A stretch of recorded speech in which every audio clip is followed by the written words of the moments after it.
الحمد لله رب العالمين والعاقبة للمتقين والصلاة والسلام على سيد المرسلين أما بعد فأعوذ بالله من الشيطان الرجيم بسم الله الرحمن الرحيم لقد نصركم الله ببدر وأنتم أذلة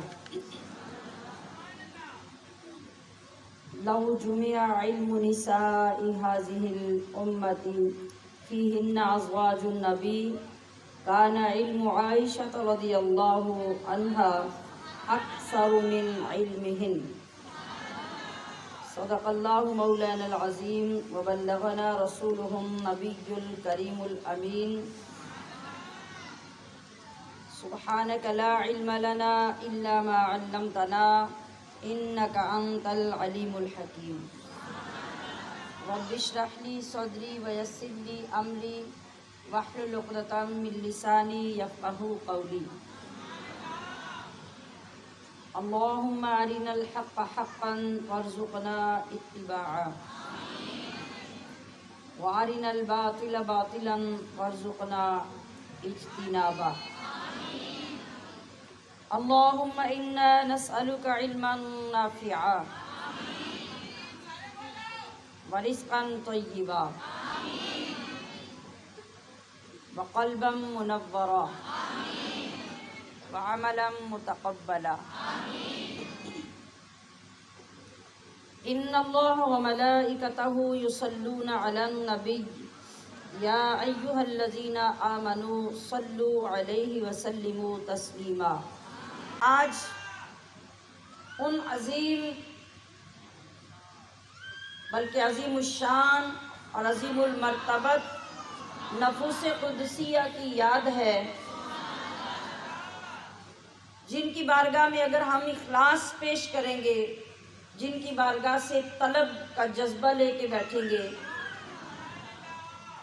تو ہماری جھولیاں بھی بھر دی جائیں گی۔ ہمیں کس چیز کی ضرورت ہے؟ اس محبت کی جو ان نفوس قدسیہ نے اپنے محبوب کے قدموں پہ پیش کی۔ ہمیں کس چیز کی ضرورت ہے؟ ان مخلص جذبوں کی، جن مخلص جذبوں کو اپنے محبوب کی بارگاہ میں پیش کرنے کی بدولت 1450 سال گزرنے کے باوجود آج ان کے نام لے کر دلوں کو تسکین پہنچائی جاتی ہے۔ آج ان کے ناموں اور ان کے ذکروں سے ہمیں دین اسلام پہ چلنے کا درس ملتا ہے، وہ جذبہ ملتا ہے، وہ عقیدت ملتی ہے، وہ اخلاص ملتا ہے، وہ جہت ملتی ہے جس پہ چل کر کوئی قطرہ، کوئی ذرہ ہمارے دامن میں بھی آ سکتا ہے۔ آج کے عنوان میں جو بیسک چیزیں ہیں، ایک آج کے دن میں اسلام کی لڑی جانے والی پہلی جنگ، پہلا غزوہ، پہلا معرکہ، جس کو معرکہ بدر یا جنگ بدر یا غزوہ بدر کہا جاتا ہے،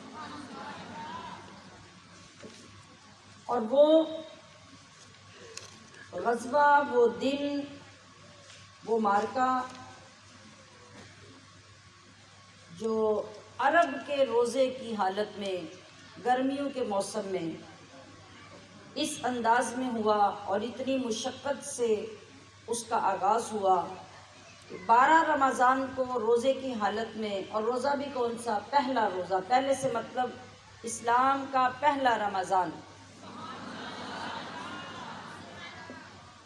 11 روزے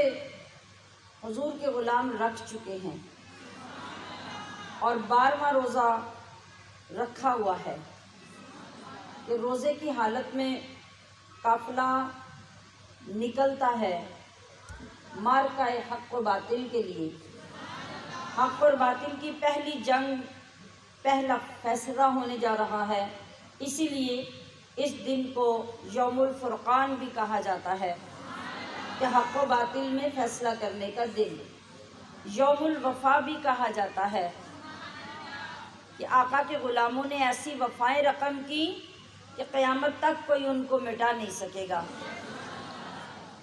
اور یہ قافلہ 12 رمضان کو چل کر روزے کی حالت میں چلتے چلتے 17 رمضان کو اپنے مقام پہ پہنچتا ہے۔ جتنے جتنے جس ماں کے بیٹے تھے سارے ہی بھیج دیے اپنے محبوب کے قدموں پہ قربان ہونے کے لیے۔ یہی وہ غزوہ ہے، اور اسی کے اندر صحابہ کرام کی اولادوں کے جذبوں کا بھی یہ حال ہے کہ 9 10 سال کے بچے بضد ہیں کہ یا رسول اللہ ہماری بھی سلیکشن ہو جائے، ہمیں بھی اللہ کی راہ میں جانے قربان کرنے کا موقع دیا جائے۔ یہ جملہ سنتے ہوئے اپنے گھروں میں 10 12 سال کے بچوں کو تصور میں نہیں لائیں، 20 25 سال کے 35 سال کے نوجوانوں کو تصور میں لائیں۔ آج ان کا ایمان کس لیول پہ ہے، آج ان کا ایمان کے ساتھ لگاؤ کتنا ہے، آپ کی تربیت کا عالم کیا ہے، اور وہ کون سی مائیں تھیں تو جس کے 7 بیٹے ہیں تو وہ بھی غزوے میں، جس کے 6 ہیں تو وہ بھی غزوے میں، جس کے 5 ہیں وہ بھی غزوے میں، جس کے 4 ہیں وہ بھی غزوے میں۔ آج وہ وفا کا دن ہے، وفاؤں کی یاد کا دن ہے، اور ان مقدس صحابہ کی بارگاہوں میں پاس عقیدت پیش کرنے کا دن ہے، اور ان کی زندگیوں سے وہ سبق لینے کا وقت ہے کہ ہم غور کریں، کمپیئر کریں اپنے آپ کے ساتھ ان ماؤں کو، اپنی اولادوں کے ساتھ ان کی اولادوں کو، اور محبوب کریم علیہ الصلاۃ والسلام کے ساتھ اخلاص، محبت اور وفا کو، اپنی وفا، اپنے اخلاص اور اپنی محبت کو، خدارا چیزوں کو اپنے اندر اتار کر کسی نہ کسی جگہ پہ سیو کیا کیجیے، محفوظ کیا کیجیے، تاکہ وہ ہمارے کام آئیں۔ صرف سن کر چلے جانے سے معاملات حل نہیں ہوتے، نہ ہماری ذمہ داریاں پوری ہوتی ہیں۔ ہمارے اندر فکر کی ضرورت ہے، ہمارے اندر غور کی ضرورت ہے، ہمیں سوچنے سمجھنے کی ضرورت ہے۔ کیا ہم مسلمان نہیں؟ کیا ہم کلمہ گو نہیں؟ کیا ہمارا اسلام اور اسلام کی تاریخ اور اسلام کے احکام سے تعلق نہیں؟ کیا ہمیں کل میدان معاشر میں رسول اللہ سے کی گئی محبت یا منافقت یا اخلاص، ان ساری چیزوں کا جواب نہیں دینا؟ اسی طرح دینا ہے جس طرح ان ماؤں نے اور ان کی اولادوں نے دینا تھا، اسی طرح ہم نے بھی دینا ہے۔ تو ہمیں سوچنا کیا ہے کہ ہم یہ غور کریں کہ ہمارے پاس سامان کیا جمع ہو رہا ہے۔ جب سوالات ہوں گے تو ان کے جوابات ہمارے پاس کیا ہیں۔ جب عمل کا سوال کیا جائے گا تو اس کے متعلق جواب دینے کے لیے ہمارے پاس کیا ہے۔ ہمارا مقصد ہر روز محافل میں آنا اور ان پاک روحوں کو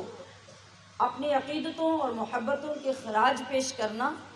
یہ تبھی واقعی طور پر ممکن ہو سکتا ہے جب کچھ نہ کچھ سبق اور کچھ نہ کچھ عمل کا جذبہ ہر دن ہر موضوع میں سے ہمارے پاس جمع ہوتا جائے، اور ہم فخر سے بتا سکیں کہ ہمیں اس چیز کا بھی علم نہ تھا، اس کا بھی نہ تھا، اس کا بھی نہ تھا۔ تو اللہ کے ذکر اور اس مقدس مہینے کی مجلسوں میں بیٹھ کر ہمارے اندر اتنی اویئرنیس آئی، ہمیں اتنا شعور ملا، اور جس محبت کا نام و نشان نہیں تھا، جس عزم کا نام و نشان نہیں تھا، ان مقدس ہستیوں کے ذکر سے اور ان کی محبت اور عظمت اور عزم بھری واقعات سے ہمارے اندر بھی وہ فیض آنا شروع ہوا ہے۔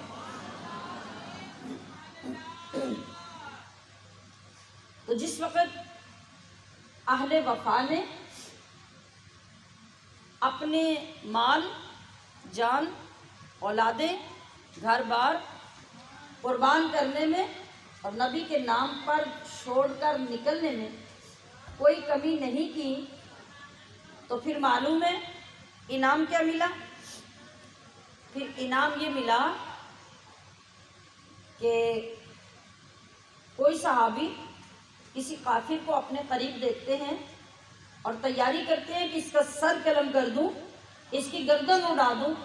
اور ابھی وہ پلان کر رہے ہوتے ہیں حملہ کرنے کے لیے، طاق میں ہیں کہ اس غزوے میں وہ دیکھتے ہیں کہ میری تلوار تو ابھی اٹھی نہیں، میرا قدم ابھی بڑھا نہیں، میں یہاں ہوں، قتل ہونے والا وہاں ہے، مگر کوئی اس کی گردن کاٹ دیتا ہے۔ یہ کون تھا؟ یہ کون سی طاقت تھی؟ اور یہ کون سے مظاہر تھے جو صحابہ اکرام اپنی آنکھوں سے دیکھ رہے تھے؟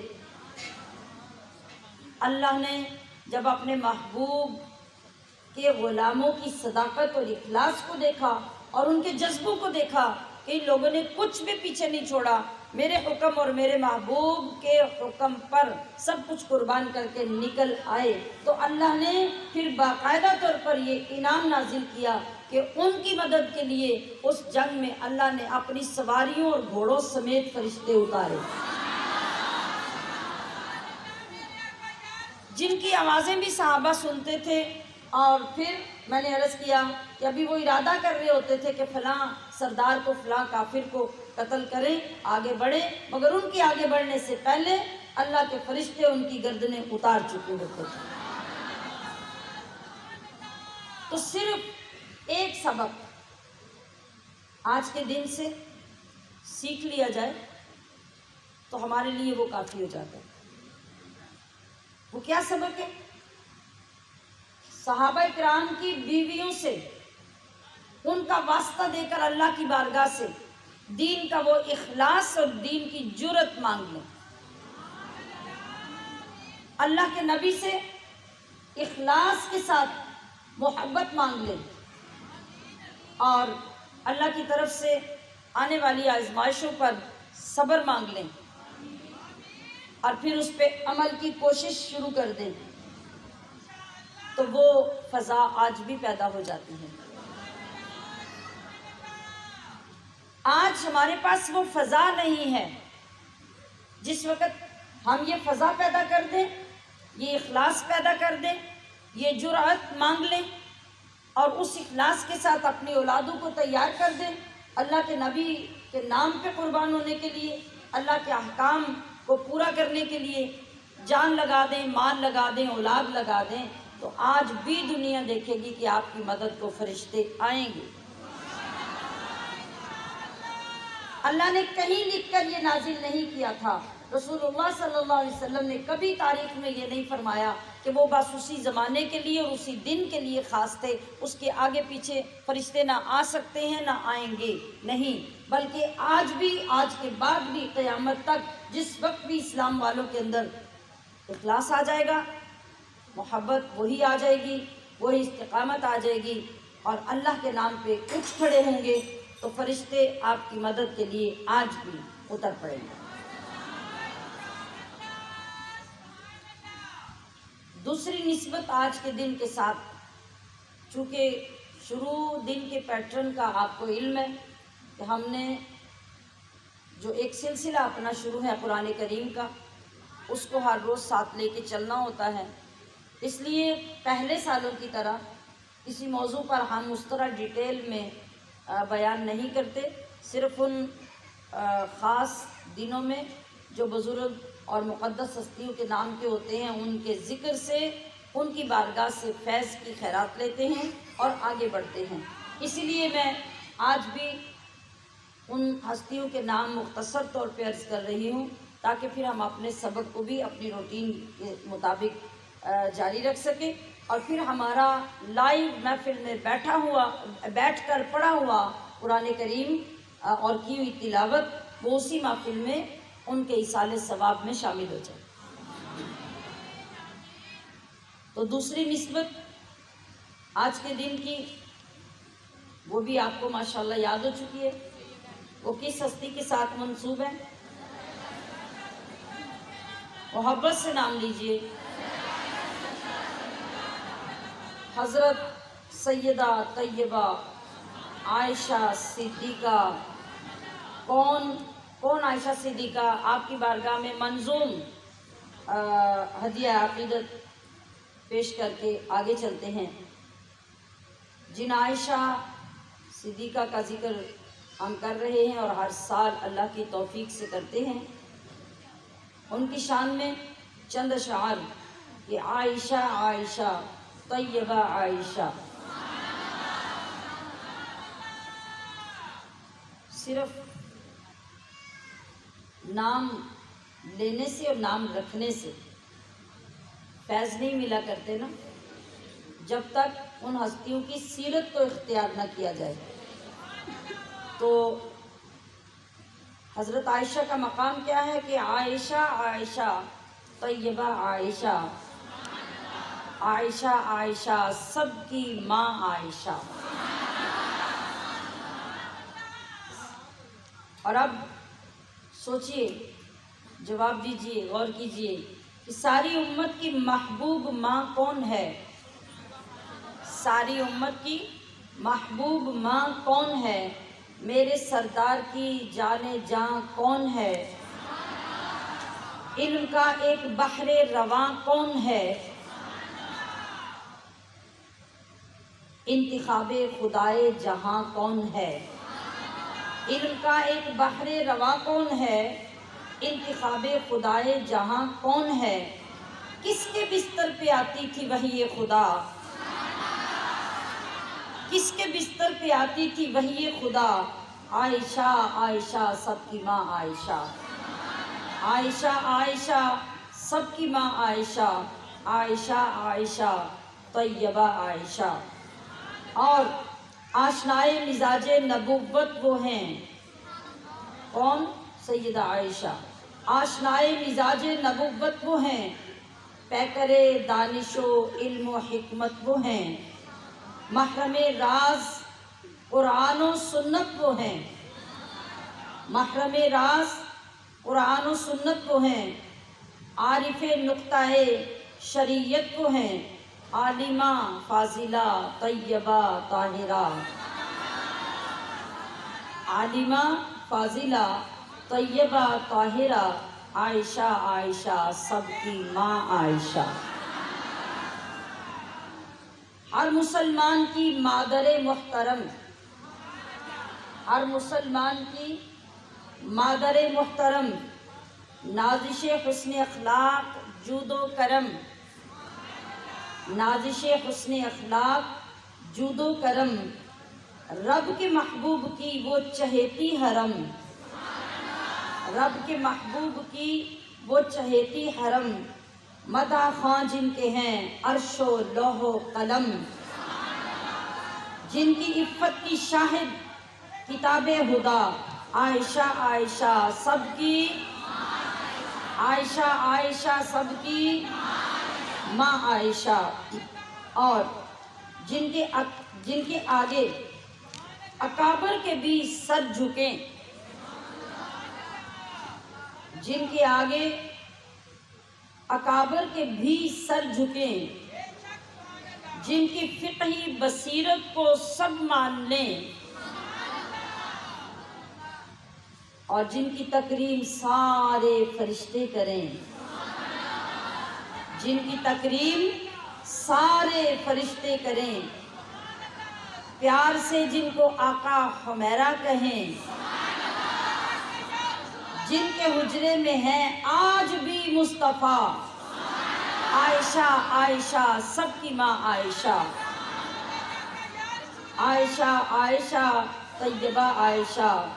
عائشہ عائشہ سب کی ماں عائشہ۔ اور میرے آقا کے آنگن کی وہ چاندنی، میرے آقا کے آنگن کی وہ چاندنی، اہل ایمان کی آنکھوں کی وہ روشنی، گلشن معرفت کی وہ ہیں تازگی، جان رشد و ہدا فخر پاکیزگی، جن کی عظمت پہ قربان جان عطا، عائشہ عائشہ عائشہ عائشہ سبحان اللہ۔ اور ہے مزید کیا تعارف ہے کہ ہے ابو بکر کی گود میں تو پلی، اے سیدہ عائشہ آپ کی شان کی کون کون سی جہت بیان کی جائے، آپ کی فضیلت کا کون کون سا اینگل پیش کیا جائے۔ ہے ابو بکر کی گود میں تو پلی، تو ہے خاتون جنت کی ماں عائشہ۔ کس کی ماں؟ حضرت خدیجۃ الکبریٰ تو حقیقی والدہ تھی نا، وہ تو تھی، لیکن باقی تمام ازواج مقدسات میں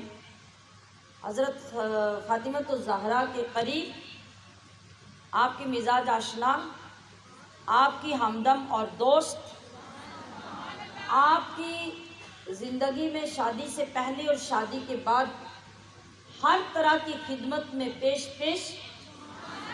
ساری ماؤں میں جو ماں تھی وہ سیدہ عائشہ تھی۔ اور ایک بات جو آپ کے نالج میں ہونا ضروری ہے، یعنی ہم اگر عام الفاظ استعمال کریں تو بات کو سمجھنے کے لیے ہم کیا لفظ استعمال کرتے ہیں؟ سوتیلی ماں۔ حضرت خدیجۃ الکبریٰ کی بیٹی تھی نا سیدہ خاتون جنت، تو باقی ازواج ساری جو ہیں وہ کس لسٹ میں آتی ہیں؟ جی، تو حضرت عائشہ صدیقہ، جتنی روایات، جتنی شان، جتنی فضیلت حضرت عائشہ صدیقہ فاطمۃ الزہرا کے متعلق روایت کرتی ہیں، اتنی روایتیں اور کسی کی طرف سے آپ کی شان میں ہیں ہی نہیں۔ تو کیسا رشتہ تھا، کیسی محبت تھی ان ماں بیٹی میں۔ اور میں نے کہا کہ جب حضرت خاتون جنت فاطمۃ الزہرا کے نکاح کی تیاری شروع ہوئی، آپ کی شادی کی تیاری شروع ہوئی، یہاں تک کہ حضرت علی رضی اللہ تعالی عنہ کے گھر میں آپ کے جانے کی تیاری کرنا، گھر کی لپائی تک کا کام، آپ کے جو مختصر آپ کا سامان تھا اس کی تیاری تک کا سامان، اس کی تیاری کا کام، آپ کے لباس کی تیاری کا کام، جتنے یہ سارے کام تھے، ان سب میں سب سے زیادہ پارٹیسپیٹ کرنے والی جو خاتون تھی سیدہ عائشہ تھی۔ اور جتنی دوستی آپ دونوں کی تھی، آپ اس بات سے اندازہ کیجئے کہ جو حجرہ مقدس نبی کریم صلی اللہ علیہ وسلم کا حضرت عائشہ کے ساتھ تھا، اس کے بالکل متصل دوسری طرف حضرت فاطمۃ الزہرا کا حجرہ تھا۔ آپ نے پیچھے آپ کی فضیلتوں میں پچھلے سالوں کے بیان میں سنا ہے کہ جب نکاح ہوا، آپ کی رخصتی ہوئی، تو آپ کا گھر مبارک جو منتخب ہوا حضرت علی رضی اللہ تعالی عنہ کے ساتھ، تو وہ آپ علیہ الصلوۃ والسلام کے حجرہ مبارک سے تھوڑا فاصلے پہ تھا۔ تو نبی کریم صلی اللہ علیہ وسلم کو کتنا غم ہوا، حضرت فاطمۃ الزہرا رضی اللہ تعالی عنہا کو کتنا غم ہوا کہ حجرے دور دور ہو گئے۔ اور پھر مختصر ابھی چونکہ اس کو ڈیٹیل میں بیان نہیں کرنا نا، میں صرف سین پیش کر رہی ہوں کہ پھر وہ گھر تبدیل کر کے جب چینج کیا گیا صحابی رسول کے گھر سے، اور انہوں نے وہ ہدیتاً پیش کر دیا، اور پھر وہ آپ کا حجرہ مبارک اس طرح نبی علیہ السلام کے اس حجرے کے ساتھ ملا ہوا بن گیا جو حضرت عائشہ صدیقہ کا حجرہ تھا۔ تصور میں لائیے۔ اور پھر اگلی بات یہ کہ وہ جو کامن دیوار تھی بیچ میں، اس دیوار کے اندر ایک چھوٹی سی ونڈو، ایک چھوٹی سی کھڑکی تھی، جس کے ذریعے سیدہ عائشہ اور سیدہ خاتون جنت آپس میں گفتگو کیا کرتی تھی۔ اور دوستی کی ایک وجہ یہ بھی ہو سکتی ہے، اور فرینکنس جو دونوں کے اندر بہت زیادہ تھی، اس کی ایک وجہ یہ بھی تھی کہ حضرت عائشہ صدیقہ رضی اللہ تعالی عنہا کی عمر مبارک حضرت فاطمۃ الزہرا سے کم تھی۔ آپ عمر میں حضرت فاطمۃ الزہرا سے چھوٹی تھی، حضرت فاطمۃ الزہرا عمر میں آپ سے بڑی تھی، لیکن رشتہ کیا تھا کہ آپ حضرت فاطمۃ الزہرا کی ماں تھی، لہٰذا وہ ادب بھی اپنی جگہ پہ قائم تھا، وہ تقدس بھی تھا، وہ احترام بھی تھا، وہ دوستی بھی تھی، وہ فرینکنس بھی تھی، اور والہانہ ایک دوسرے کے ساتھ محبت بھی تھی۔ جب کبھی دیواریں ساجی ہوں، کامن ہوں، تو آپس میں دوستی ہو پڑوسنوں کی، تو دیوار کے اوپر سے ایک دوسرے کے ساتھ گفتگو کرنے کا رواج ہوتا تھا، تو کتنا کتنا وقت بیت جاتا اور عورتوں کو اندازہ ہی نہ ہوتا کہ ہم کب سے کھڑے ہو کے باتیں کر رہی ہیں۔ ذرا تصور میں لائیں کہ اس کھڑکی کے ایک طرف حضرت عائشہ باتیں کر رہی ہیں اور دوسری طرف فاطمہ الزہرا باتیں کر رہی ہوں، تو وہ کیسا سین ہوگا؟ فرشتے کس طرح لپک لپک کے ان دونوں ہستیوں کی زیارت کر رہے ہوں گے۔ ہے ابو بکر کی گود میں تو پلی، تو ہے خاتون جنت کی ماں عائشہ، کوئی دنیا میں تجھ سا کہاں عائشہ، تیری پاکیزگی اور تقدیس کا، تیری پاکیزگی اور تقدیس کا ہے گواہ خالق دو جہاں عائشہ۔ جب منافقین نے اور شرپسند لوگوں نے آپ پہ بہتان لگایا تو اس وقت پاکیزگی کی آیات کس نے اتاری؟ ایک دو جملے نہیں اتارے، 18 آیتیں سورہ نور کے اندر اتاری۔ تو تیری پاکیزگی اور تقدیس کا ہے گواہ خالق دو جہاں عائشہ، سورہ نور میں جس کا ہے تذکرہ ہے اسی نور کی کہکشاں عائشہ۔ جتنا آقا و صدیق میں پیار ہے، جتنا آقا و صدیق میں پیار ہے اسی پیار کی داستاں عائشہ۔ اور رب نے قرآن میں خود بتایا ہمیں، رب نے قرآن میں خود بتایا ہمیں کہ سبھی مومنوں کی ہے ماں عائشہ، کہ سبھی مومنوں کی ہے ماں عائشہ۔ اور اے سیدہ، اے طیبہ، اے طاہرہ، اے عائشہ، تیرے حجرے کی عظمت کا کیا ذکر ہو، تیرے حجرے کی عظمت کا کیا ذکر ہو، خود گواہ ہے مکین و مکاں عائشہ، خود گواہ ہے مکین و مکاں عائشہ، اور حجرہ آقا نے چھوڑا نہیں آپ کا۔ تمام انبیاء میں، تمام امہات المومنین میں جو شان پائی سیدہ عائشہ صدیقہ نے، شاعر کہہ رہا ہے کہ تیرے حجرے کی عظمت کا کیا ذکر ہو، خود گواہ ہے مکین و مکاں عائشہ، اور حجرہ آقا نے چھوڑا نہیں آپ کا،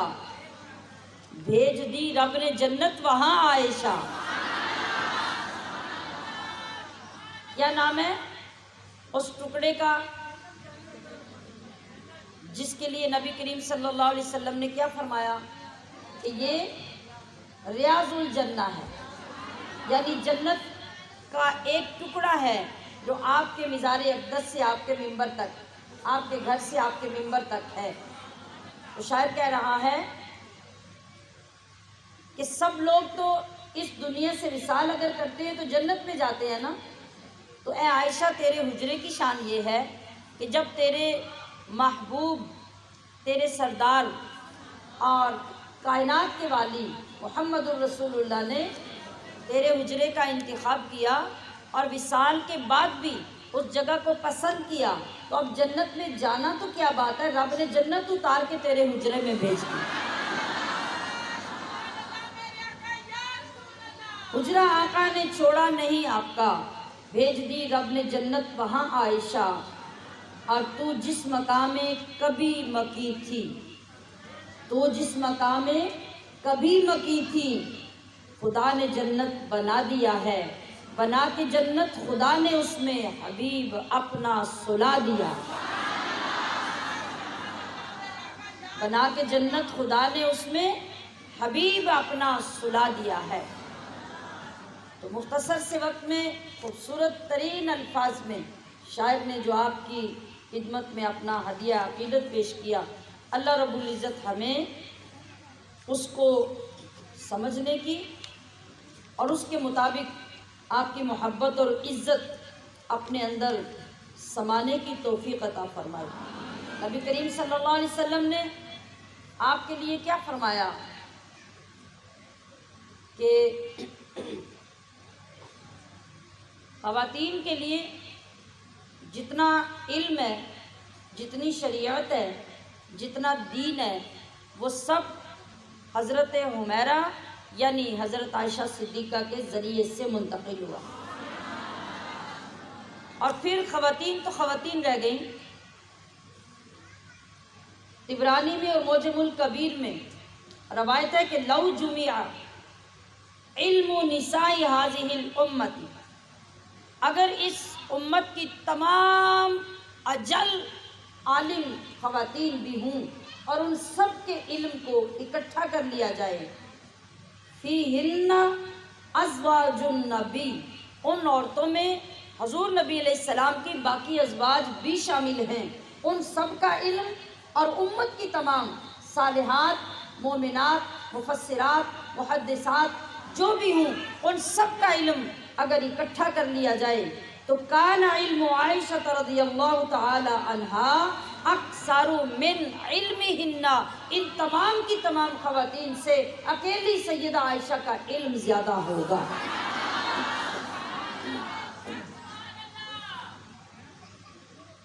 تو آپ ہی کا وہ مقام تھا کہ اگر آپ حج کے لیے تشریف لے جاتی تو ملک سے، دنیا بھر سے آئے ہوئے عوام نہیں، علماء، فضلاء،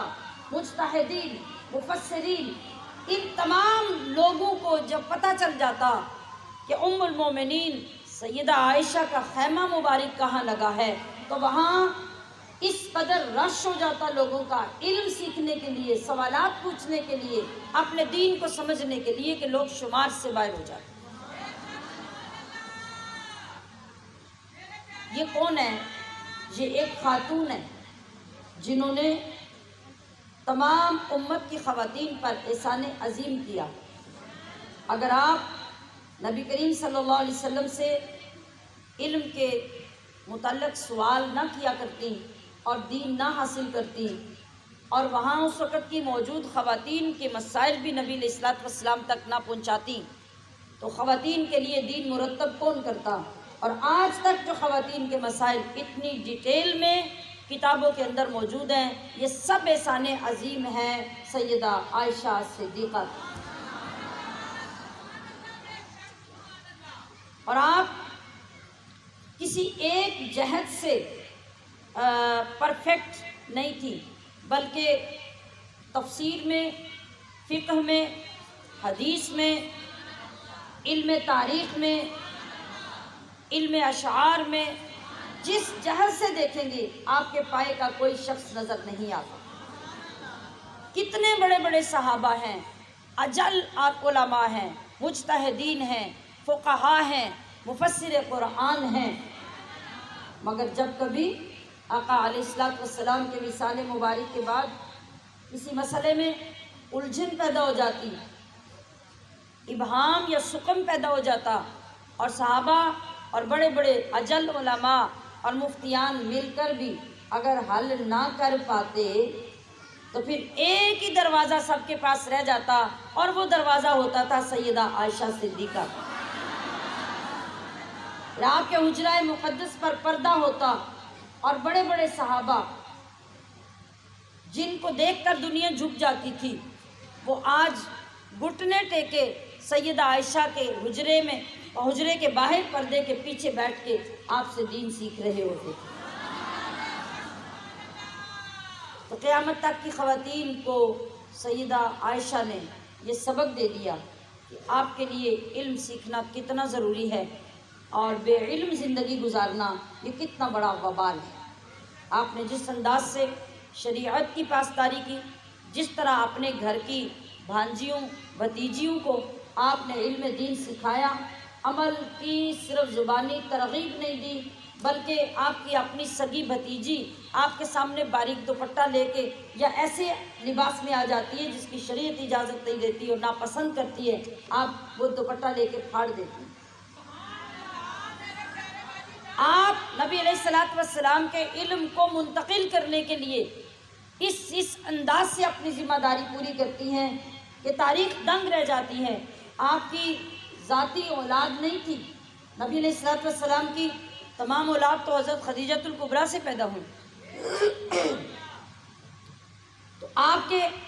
بطن اطہر سے نبی علیہ السلام کی کوئی اولاد نہیں تھی، مگر آپ کیا کرتی، آپ دیکھتی کہ کوئی بھی بچہ ارد گرد کے ماحول میں ذہین و فتین ہے اور بڑا قابل بچہ ہے اور اس کو کسی بڑے مقام پہ پہنچایا جا سکتا ہے، تو آپ کیا طریقہ اختیار کرتی؟ اب ظاہری بات ہے، آپ کسی بھی بچے کی پرورش شروع کرتی، 8-10 سال کے بعد اس سے پردہ فرض ہو جاتا۔ تو آپ کی ذہانت اور آپ کی ذمہ داری کا انداز دیکھیے کہ آپ اس بچے کو بچپن میں ہی جب دیکھ لیتی، آپ اپنی نگاہ بصیرت سے، اپنی فراست سے جان لیتی کہ یہ بچہ بڑے ہو کے بڑا قابل انسان بن سکتا ہے، تو آپ دودھ پینے کی عمر میں ہی اس بچے کو پرکھ لیتی، اس کو جان لیتی، اور پھر کیا کرتی، آپ اپنی کسی بھتیجی، کسی بھانجی اور رشتے میں کسی بھی اپنی جو قریبی خاتون ہوتی جس کا دودھ پینے سے وہ بچہ آپ کا محرم بن جاتا، تو پھر آپ رضاعت کا رشتہ اس بچے کے ساتھ بچپن میں قائم کروا کے پھر بڑے ہونے تک اس بچے کی تربیت کرتی رہتی۔ کوئی ایسی ذمہ داری اٹھا سکتا ہے اور اتنی ذمہ داری سے اپنے محبوب آقا کا دین کوئی دنیا میں اتنی تگ و دو کے ساتھ پھیلا سکتا ہے جتنی تگ و دو اور جتنے اخلاص کے ساتھ سیدہ عائشہ صدیقہ نے اپنی ذمہ داریاں پوری فرمائی۔ تو ہمارے لیے ہمشیران محترم آج کے اس مقدس دن میں جو ایک پیغام ہے جس کو ہمیں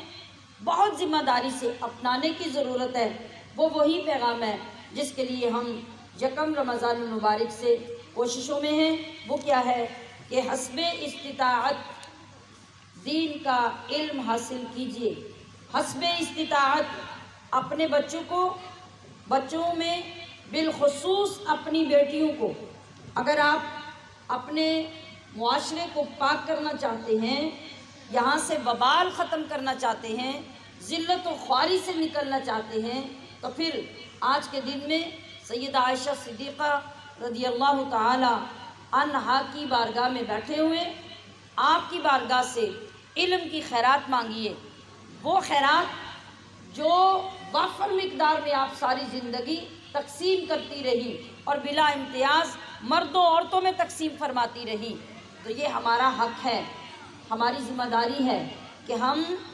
اپنی ذمہ داری کو محسوس کریں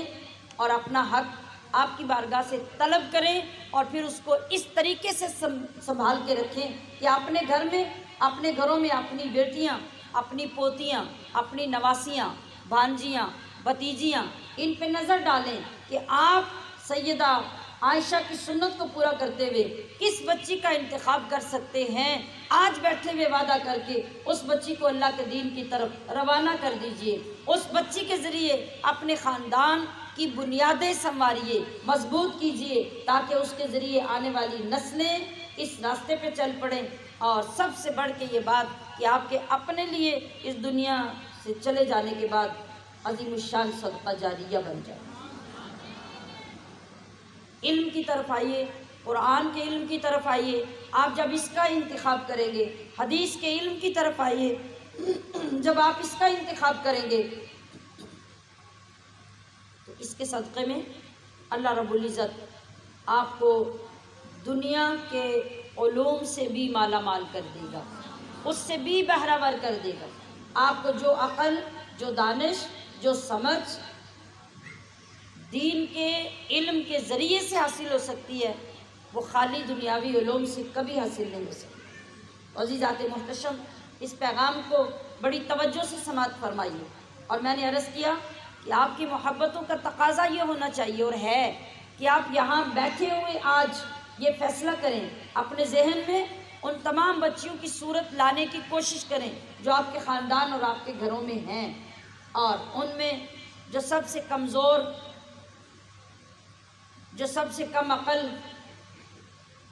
اور جو سب سے کم شکل، اس بچی کا انتخاب نہیں، جو سب سے اعلیٰ صورت، جو سب سے زیادہ عقل والی، جو سب سے زیادہ ذہین و فتین ہے، محبت رسول اور محبت خدا کا تقاضا یہ ہے کہ آپ اس کا انتخاب کریں کہ میری یہ بچی میرے محبوب کے قدموں میں جائے گی، میری یہ بچی دین کا علم سیکھ کر عالم دین بنے گی، میری یہ بچی ہماری نسلوں کی تقدیر کو بدلوائے گی۔ تو مجھے امید ہے آپ اس بات پہ ضرور غور فرمائیں گے اور اس پہ عمل بھی کریں گے، اور اس کا ثبوت پھر فخر سے کھڑے ہو کے بتائیں۔ آج فیصلہ کریں،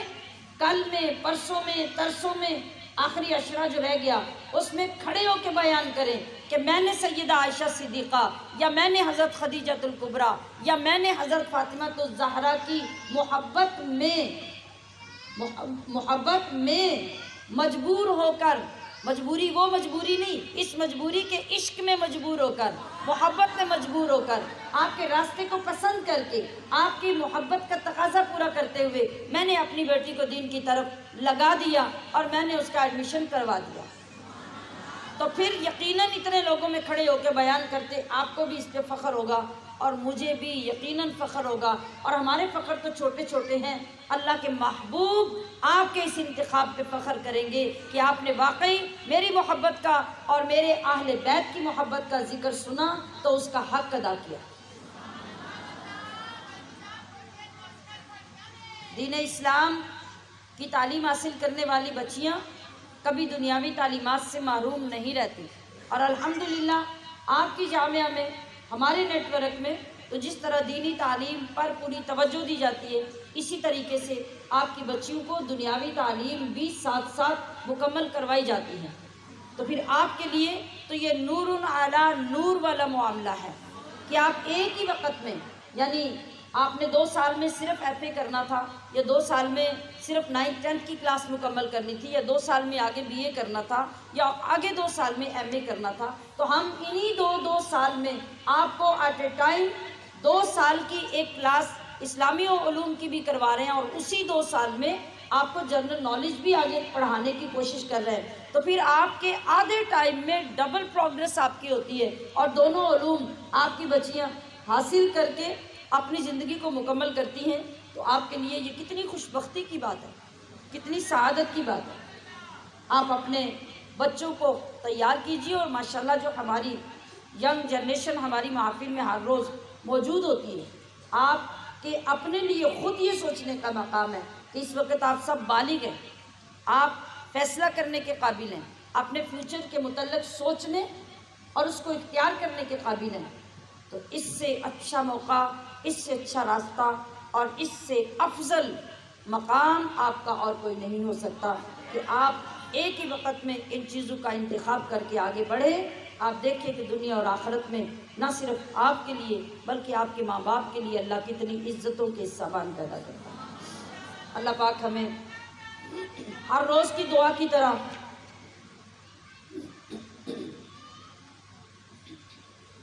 اپنے اس مشن کی طرف متوجہ ہونے اور استقامت کے ساتھ ہر روز کے وعدے کی طرح آج کے وعدے کے ساتھ بھی آگے بڑھنے کی توفیق عطا فرمائے، اور اس پاک کلام کو ہمیں اسی انداز سے پڑھنے سمجھنے کی توفیق عطا فرمائے جس طرح ہم ہر روز پڑھ کر آگے بڑھنے کی کوشش کر رہے ہیں۔ چلیے آغاز کرتے ہیں۔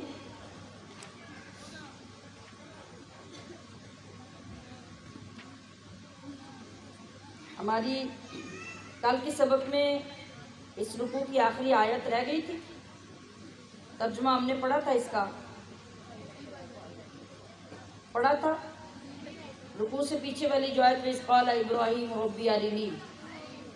یہ نہیں پڑھا، تلاوت کی تھی، اس کا ترجمہ اور تفسیر تو نہیں کی جی۔ چلیے اگلے رکوع سے ہم شروع کرتے ہیں، دوبارہ سے آیت تلاوت کریں گے کیونکہ کل تلاوت تو ہوئی تھی مگر ہم نے اس کا ترجمہ نہیں پڑھا تھا۔ اعوذ باللہ من الشیطان الرجیم، بسم اللہ الرحمن الرحیم، مثل الذين ينفقون أموالهم في سبيل الله كمثل حبة أنبتت 7 سنابل في كل سنبلة 100 حبة والله يضاعف لمن يشاء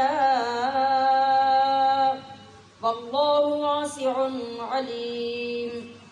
الذين ينفقون أموالهم في سبيل الله ثم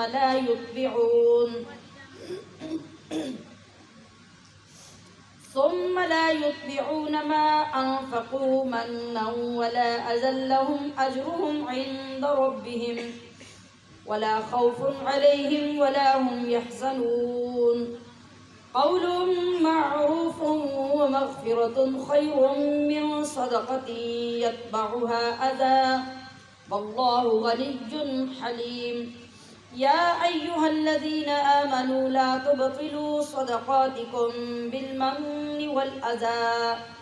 كالذي ينفق ماله رئاء الناس ولا يؤمن بالله واليوم الآخر فمثله كمثل صفوان عليه تراب فأصابه وابل فتركه صلدا لا يقدرون على شيء مما كسبوا والله لا يهدي القوم الكافرين. ومثل الذين ينفقون أموالهم ابتغاء مرضات الله وتثبيتا من أنفسهم كمثل جنة بربوة أصابها وابل فآتت أكلها ضعفين فإن لم يصبها وابل فطل والله بما تعملون بصير.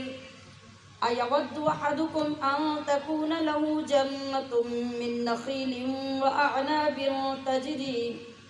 تجري من تحتها الأنهار له فيها من كل الثمرات فأصابه الكبر وله ذرية ضعفاء فأصابها إعصار فيه نار فاحترقت كذلك يبين الله لكم الآيات لعلكم تتفكرون. يا أيها الذين آمنوا أنفقوا من طيبات ما كسبتم ومما أخرجنا لكم من الأرض ولا تيمموا الخبيث منه تنفقون ولستم بآخذيه إلا أن تغمضوا فيه واعلموا أن الله غني حميد. الشيطان يعدكم الفقر ويأمركم بالفحشاء والله يعدكم مغفرة منه وفضلا والله واسع عليم. يؤتي الحكمة من يشاء ومن يؤت الحكمة فقد أوتي خيرا كثيرا وما يذكر إلا أولو الألباب. وما أنفقتم من نفقة أو نذرتم من نذر فإن الله يعلمه وما للظالمين من أنصار. إن تبدوا الصدقات فنعما هي وإن تخفوها وتؤتوها الفقراء فهو خير لكم ويكفر عنكم من سيئاتكم والله بما تعملون خبير. ليس عليك هداهم ولكن الله يهدي من يشاء وما تنفقوا من خير فلأنفسكم وما تنفقون إلا ابتغاء وجه الله وما تنفقوا من خير يوفى إليكم وأنتم لا تظلمون. للفقراء الذين أحصروا في سبيل الله لا يستطيعون ضربا في الأرض يحسبهم الجاهل أغنياء من التعفف تعرفهم بسيماهم لا يسألون الناس إلحافا وما تنفقوا من خير فإن الله به عليم صدق الله العظيم.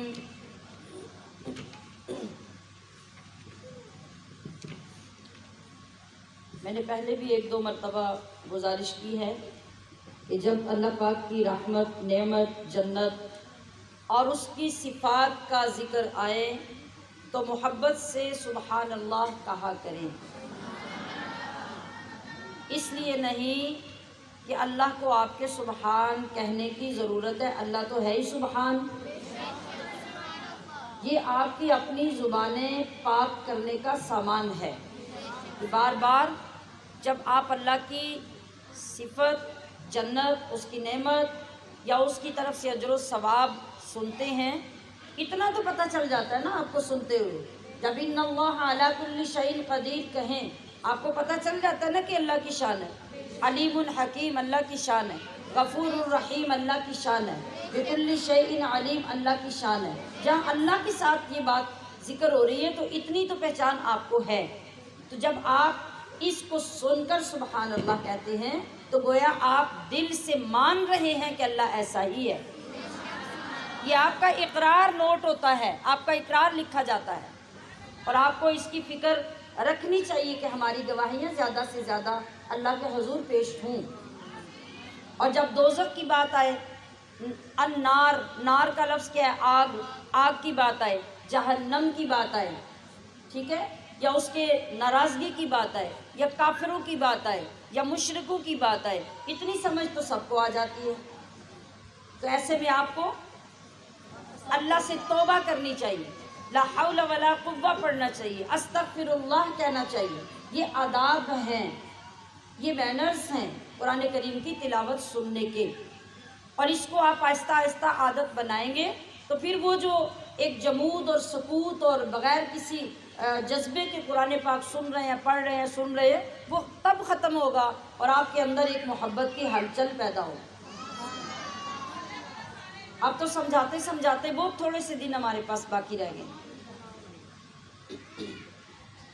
تو کل کے سبق میں ہماری آخری آیت جو پچھلے رکوع کی رہ گئی تھی،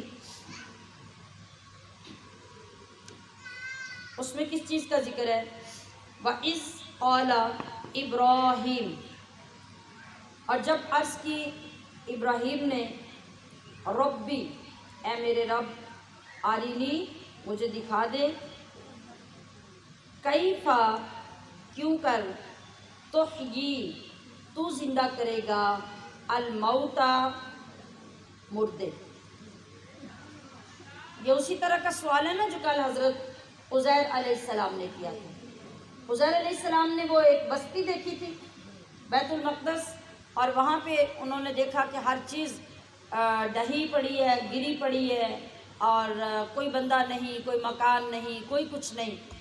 اب اس کی زندگی کے آثار کیا ہیں؟ یہ کیسے زندہ کی جائے گی؟ کس طرح سے دوبارہ اس کو آباد کیا جائے گا؟ ایک تجسس، ایک سسپینس پیدا ہوا. جاننا چاہا کہ میں بھی دیکھوں کہ اللہ کی قدرت کس طرح کار فرما ہوتی ہے. تو اللہ سے سوال کر دیا، اللہ نے پریکٹیکل کروا دیا اور پورا 100 سال لگا دیا.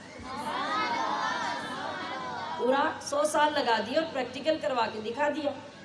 اب اسی طرح کا دیکھیے سوال حضرت ابراہیم کر رہے ہیں. اب جب حضرت ابراہیم کا زمانہ آیا، انہوں نے یہ سوال کیا کہ اے اللہ، تو مردے کیسے زندہ کرے گا؟ میں دیکھنا چاہتا ہوں. اور یہ مقربین کی باتیں ہوتی ہیں، یہ عوام کی باتیں نہیں ہوتی. جو مقربین ہوتے ہیں ان کے ناز ہوتے ہیں، ان کی فرمائشیں ہوتی ہیں. اللہ کی بارگاہ میں اس ناز کے ساتھ دعائیں ہوتی ہیں. اور آپ کو معلوم ہے کہ ڈھیر سارے لوگ اگر کسی مجمع میں بیٹھے اور کوئی راز کی بات کوئی جاننے کی فرمائش کرے گا تو ہر بندہ تو اٹھ کے نہیں کرے گا، اور اگر کرے گا بھی تو دکھانے والا ہر بندے کو راز کی باتیں نہیں دکھائے گا. تو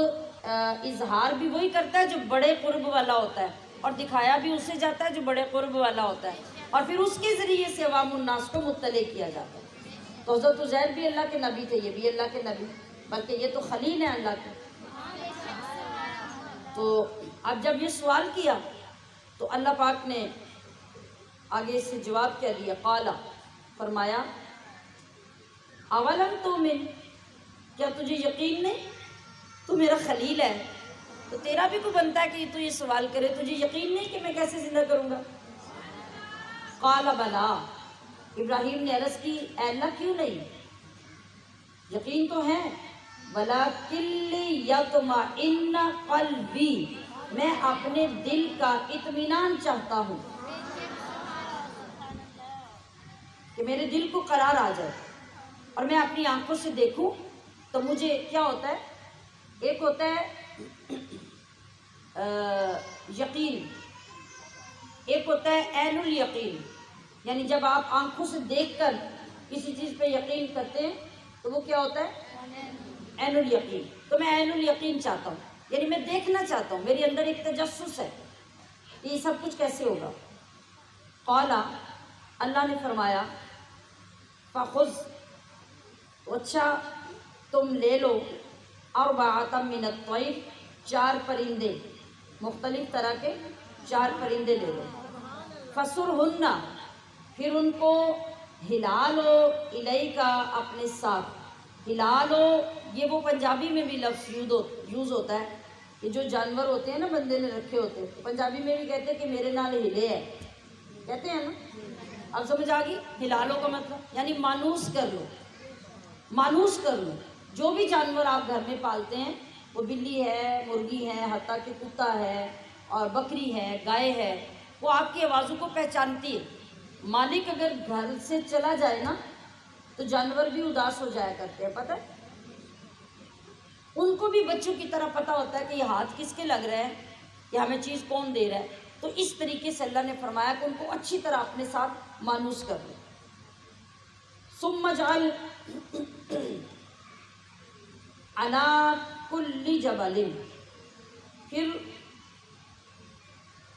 ڈال دو ہر ایک پہاڑ پر، منہن، ان کا، جزءاً، ایک ایک ٹکڑا، ثم ادعوہن، پھر ان کو پکارو۔ پکارنے کا مطلب مالک نے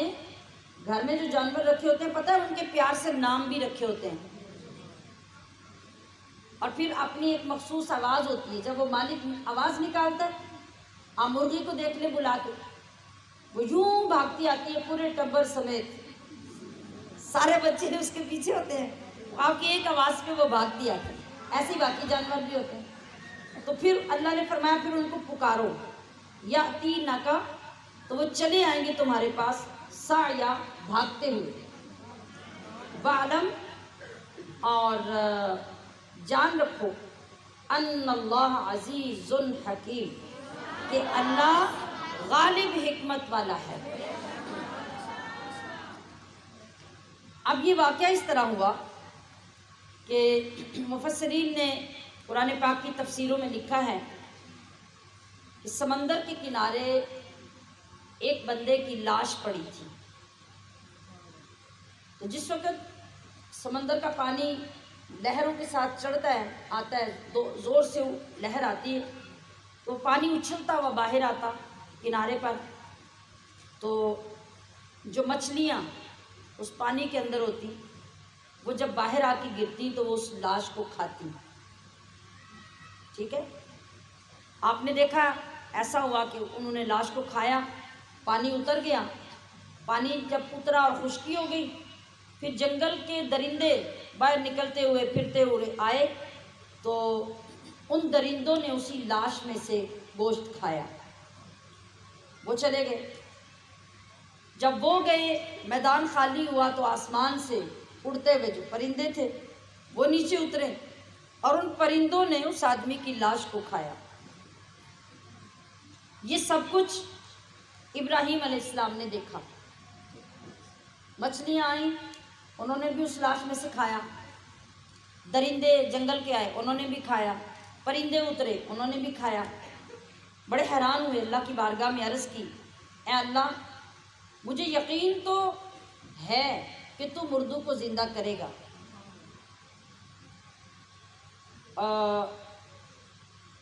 اور جہاں جہاں بھی مرنے والے کے اجزاء، ہڈیاں، گوشت، جو کچھ بھی ہوگا تم سب کو اکٹھا کر لے گا۔ اور مجھے یقین ہے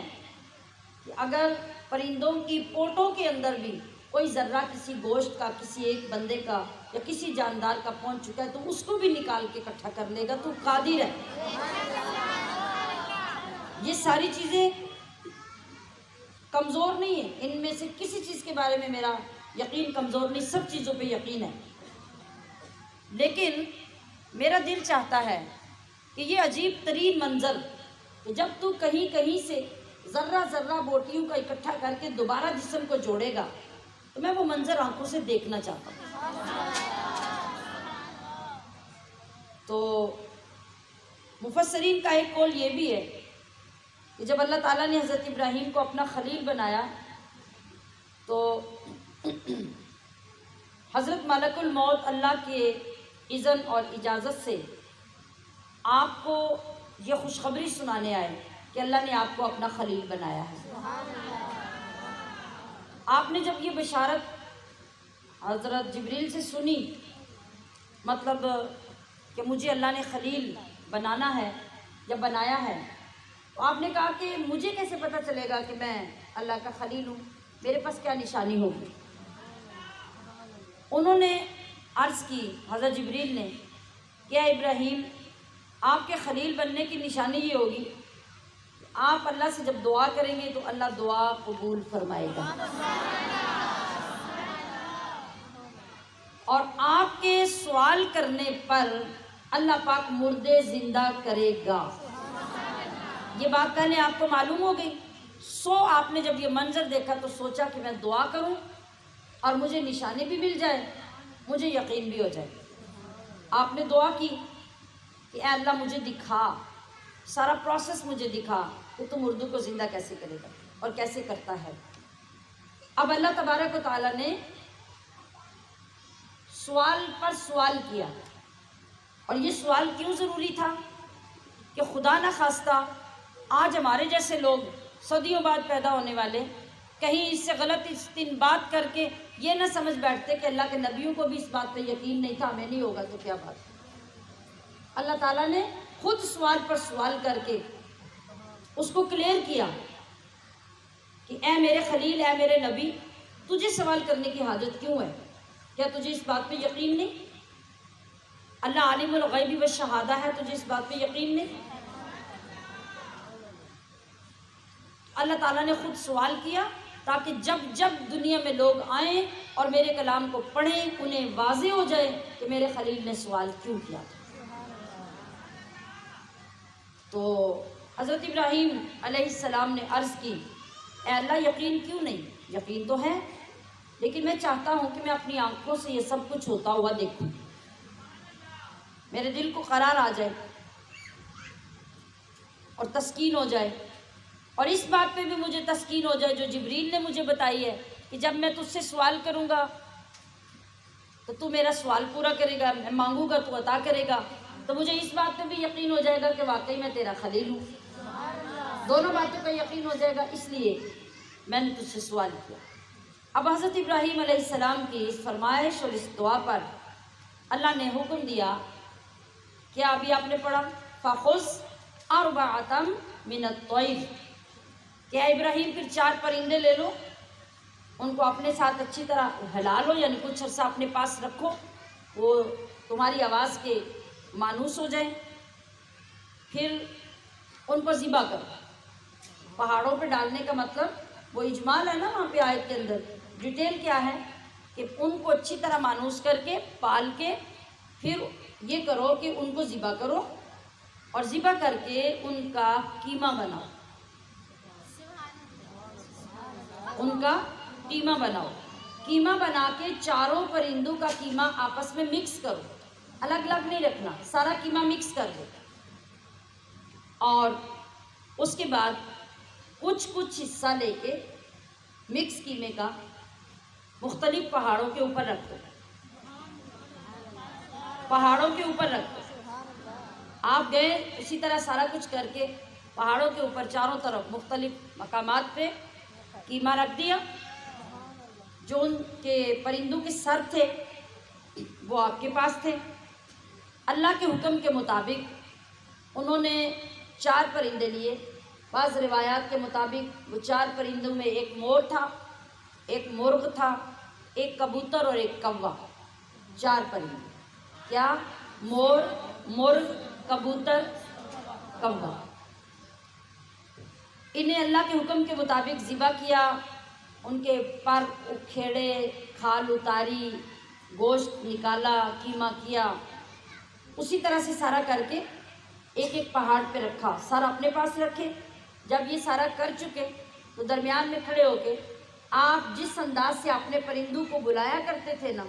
آپ نے اسی انداز میں ایک ایک پرندے کا اپنا مخصوص نام لے کے آواز دی۔ جب آپ نے آواز دی تو اللہ تبارک و تعالیٰ کے حکم سے وہ جہاں جہاں قیمہ پڑا تھا اس کے اجزاء الگ الگ، جیسے کوئی ہوا آتی ہے یا آندھی آتی ہے نا تو اکٹھی کی ہوئی چیز اڑنے لگ جاتی ہے، اس طریقے سے وہ قیمے ہوا میں اڑنے لگے، ان کے اجزاء اڑنے لگے۔ اور پھر یہ ہوا کہ الگ الگ ہوتے ہوتے وہ جس جگہ پہ آپ کے پاس وہ پرندوں کے سر رکھے تھے اس کے قریب آنے لگے، اور سروں کے ساتھ سارے وہ اجزاء جڑ کر اپنی ترتیب سے جمع ہوئے، اور جمع ہو کے دوبارہ ان پرندوں کی شکلیں بنی، اور جب آپ کی آواز وہ سنتے جا رہے تھے تو بالکل اپنی پہلی زندگی کی طرح اپنے پیروں پہ دوڑتے ہوئے حضرت ابراہیم کے پاس، اور جس طرح پہلے تھے اسی طرح ہو گئے۔ اللہ تبارک و تعالیٰ نے اپنے خلیل کی اس دعا کو قبول کیا، اور یہ بھی ثبوت دے دیا کہ آپ میرے خلیل ہیں، اور یہ بھی دکھا دیا کہ دیکھو کہ میری قدرتوں کی انتہا کیا ہے، اور میں کس کس انداز میں ہر چیز کو دوبارہ بنانے پہ قادر ہوں۔ اب یہ 2 واقعات آپ نے یہاں سنے، حضرت عزیر علیہ السلام کا اور حضرت ابراہیم کا۔ آپ ان پہ اگر غور کریں تو ان دونوں چیزوں سے ایک ایمان والے کا ایمان کتنا پختہ ہوتا ہے، اور پورے ٹائم میں یہ آپ تصور رکھیں کہ آپ یہ قرآن سن رہے ہیں، قرآن، یہ قرآن کے اندر اللہ نے چیزیں بیان فرمائی ہیں۔ اس قرآن میں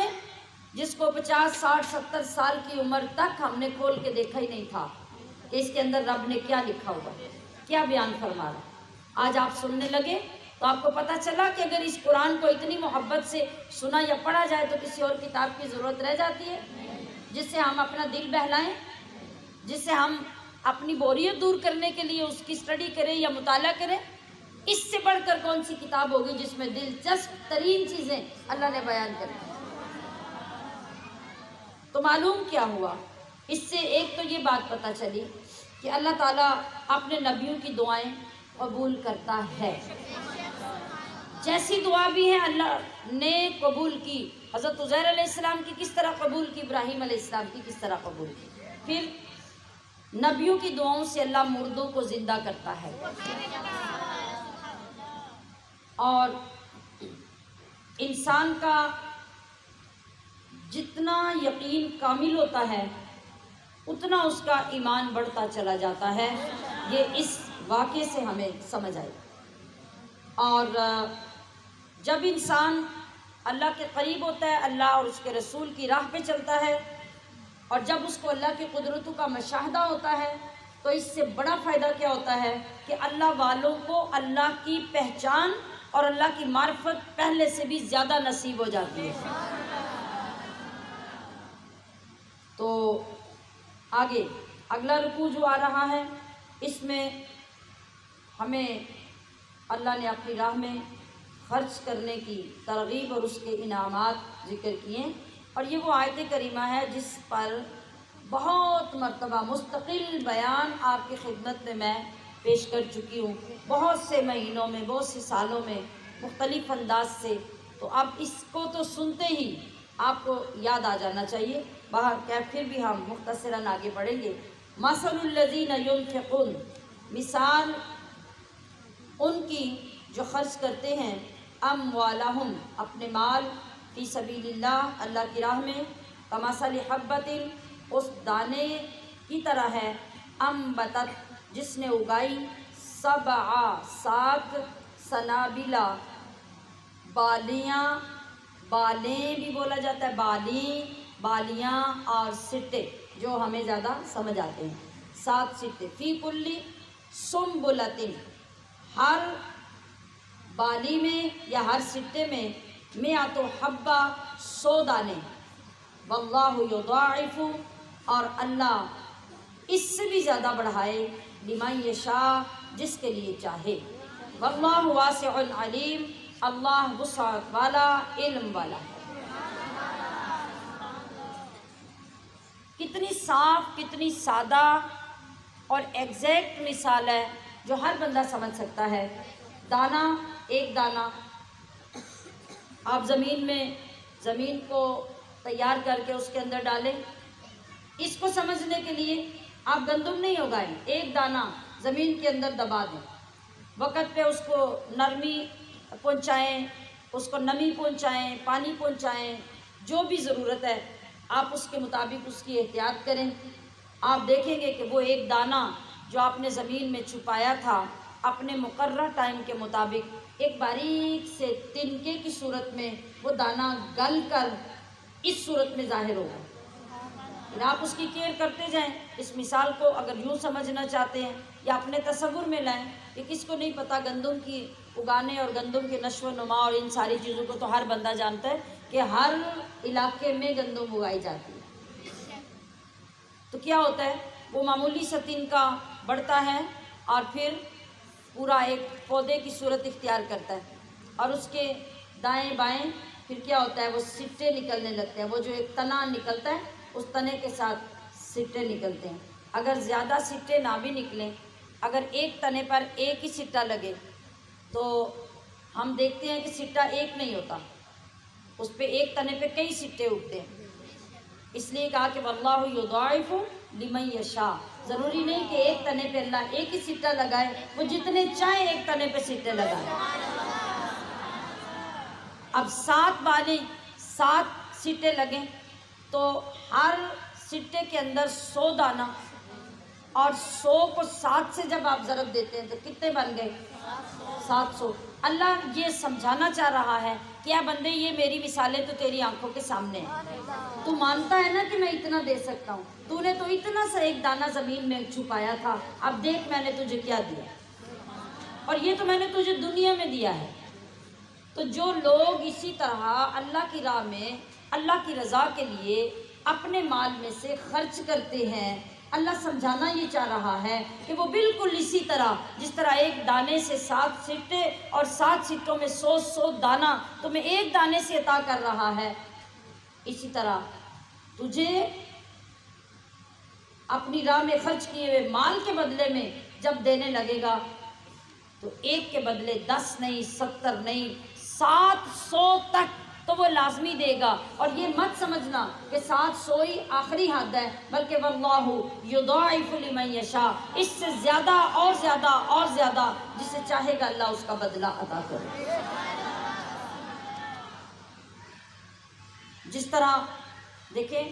جب ایک انسان حج کرنے کے لیے جاتا ہے، جب تیاری کرنا شروع کرتا ہے وہ حاجیوں میں شمار ہو جاتا ہے، جب سفر کرتا ہے وہ حاجیوں میں شمار ہوتا ہے، اگر وہ راستے میں فوت ہو جاتا ہے اسے حاجیوں کی فہرست میں لکھ کر قیامت تک جتنے سالوں کے حج ہوں گے رب انہیں اس کے برابر ثواب عطا کرے گا۔ ایک تو یہ معیار ہے، ایک یہ معیار ہے۔ دوسرا یہ ہے کہ اگر کوئی شخص ارادہ کر لیتا ہے کہ میں دنیا کے جس علاقے میں بھی ہوں میں وہاں سے پیدل حج کرنے کے لیے جاؤں گا، تو اب روایات میں آتا ہے کہ جو بندہ پیدل حج کرنے کا ارادہ کر کے نکل پڑتا ہے تو ہر قدم پر ہم دیکھتے ہیں کہ 1 نیکی ملتی ہے، ہر قدم پر 10 نیکیاں ملتی ہیں۔ یہی پڑھتے ہیں، یہی سنتے ہیں۔ اب سنیے کہ جس بندے نے ایروپلین کے ذریعے نہیں، گاڑی کے ذریعے نہیں،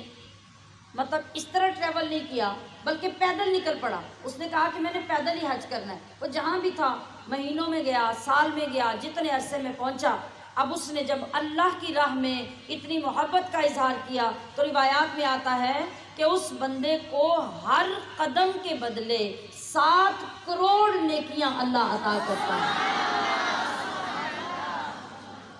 قدم تو وہی ہے نا جو عام بندہ حج کے لیے اٹھائے گا، وہ کہیں پیدل چلے گا، کہیں گاڑی پہ جائے گا، کہیں جہاز پہ جائے گا، اب اس طریقے سے حج کرے گا۔ مگر وہ جس نے اتنی استقامت کا مظاہرہ کیا اور اتنی محبت کا مظاہرہ کیا، اب دیکھیے کہ رب نے اس محبت کا جواب کیسے دیا۔ ایک قدم آپ یہاں سے لے کے یہ ہال کے باہر جو مین گیٹ ہے، اس کا دروازہ ہے، یہاں تک کی جائیں، آپ گنے سینکڑوں قدم آپ کے یہاں تک بن جائیں۔ تو پھر ایک قدم کے بدلے 7 کروڑ نیکی، اللہ یہی بتانا چاہ رہا ہے کہ واللہ یضاعف لمن یشاء۔ یہ مت سمجھنا کہ 700 آخری حد ہے۔ کیا دیکھا جائے گا؟ تمہاری محبت، جذبہ، یقین، اور اللہ کے ریٹرن کرنے پر جتنا پکا تمہارا یقین ہوگا، اللہ اسی کے مطابق تمہیں اجر و ثواب عطا کرے۔ تو اللہ کی راہ میں خرچ کرنے کی یاد رکھیے بے شمار صورتیں ہیں۔ جب ہمیں ان کے بارے میں علم ہوگا تو ہمیں چلتے پھرتے آتے جاتے بہت سی صورتیں نظر آ جائیں گی کہ اس کے ذریعے بھی نیکی ہو سکتی ہے، اس کے ذریعے بھی ہو سکتی ہے، اس کے ذریعے بھی ہو سکتی ہے۔ تو پھر جو میسر آئے گا ہم وہ طریقہ اختیار کر کے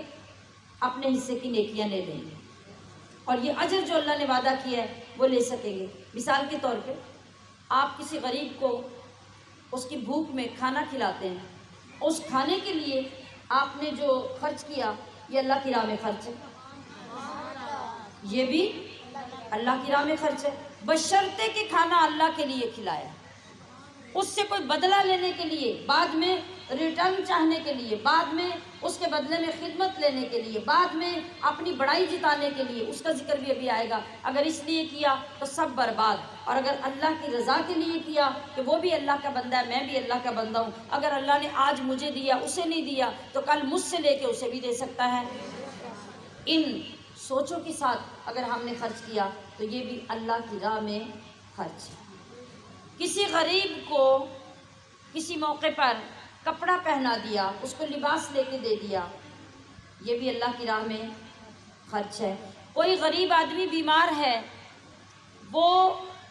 اپنی دوا نہیں لے سکتا، اور یہ ہمارا مشاہدہ اتنا وسیع ہے اور اتنی تکلیف دہ صورتحال ہوتی ہے کہ ہمارے ارد گرد رہنے والی ہماری بہنیں، بھائی، نوجوان، بچے، بوڑھے، کتنے فیصد لوگ ہیں وہ اس وجہ سے وقت سے پہلے بوڑھے ہو جاتے ہیں، وقت سے پہلے بیمار اور لاغر ہو جاتے ہیں، ان کو وہ بیماریاں لاحق ہو جاتی ہیں جو علاج کرانے کے قابل تھیں مگر علاج نہ ہونے کی وجہ سے وہ اس نوبت پہ پہنچ گئے۔ اچھے ڈاکٹر کے پاس نہیں جا سکتے تو وہ معمولی ڈسپینسر سے کبھی کوئی گولی کھاتے رہتے ہیں، اور انجام کیا ہوتا ہے کہ جو بیماری نہیں تھی وہ بھی لگ جاتی ہے۔ تو قرآن کریم نے فرمایا کہ اگر تم نے ایک جان کو بچانے کا اہتمام کیا، ایک جان کو بچا لیا، تو گویا تم نے سارے جہان کو ہی بچا لیا، اتنا بڑا اجر ہے۔ تو کسی غریب، سفید پوش بیمار کو کسی انداز میں کوئی ہدیہ پیش کر کے، یا اس کو دوائی لا دیں، دوائی کے لیے پیسہ دے دیں، اس کی مدد کر دیں، اس کے علاج میں ہیلپ کر دیں، یہ اللہ کی راہ میں خرچ کرنا ہے۔ ہمارا رویہ پتہ ہے کیا ہے؟ عام بندہ غیر تھرڈ پرسن تو ایک طرف رہ گیا، رشتہ داروں میں بھی افسوس کے ساتھ کہنا پڑتا ہے، رشتہ داروں میں بھی ہمارا رویہ، ہمارا بیہیویئر یہ ہوتا ہے کہ اگر کوئی کھاتا پیتا امیر بندہ ہے، ہم ہاسپٹل میں اس کو پوچھنے جائیں یا اس کے گھر میں اس کو پوچھنے جائیں تو جو پہلے ہی امیر ہے جب ہم اس کو عیادت دیں گے تو 5,000 دیں گے، اور ایک غریب بندے کو پوچھنے ہاسپٹل جائیں یا اس کے گھر جائیں تو اس کو 500 دیں گے۔ ایسے ہی ہے نا؟ ذرا آپ سوچئے، انصاف سے سوچئے کہ 5,000 کی ضرورت اس کو تھی یا اس کو تھی؟ ہم نے کیا کیا؟ ہم نے بندے کو راضی کیا، ہم نے اللہ کو راضی نہیں کیا۔ یہ چیزیں ہمارے سیکھنے اور سمجھنے کی ہیں، اور قرآن سے ہمیں یہی سیکھنا ہے۔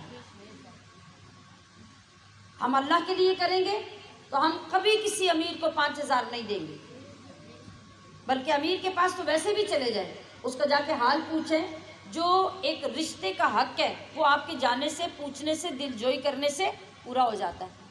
اور غریب غریب بیچارہ تو انتظار کر رہا ہے کہ کوئی اس کی مدد کرے، تو وہ بھی کوئی اچھے ڈاکٹر کو دکھا کے وہ دوائی لے لے جس سے اس کا مرض جاتا رہے۔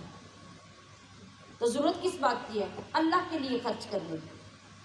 ہاں اگر آپ کے پاس اللہ نے اتنا دیا ہے، آپ امیروں کو بھی دیں، غریبوں کو بھی دیں، لیکن دو میں سے اگر انتخاب کرنا پڑتا ہے تو پھر غریب کو فوقیت دیں۔ غریب کی مدد اس لیے نہیں کریں کہ وہ آپ کا رشتہ دار ہے، اور غریب کی مدد اس لیے کریں کہ وہ غریب ہے اور اللہ کا بندہ ہے۔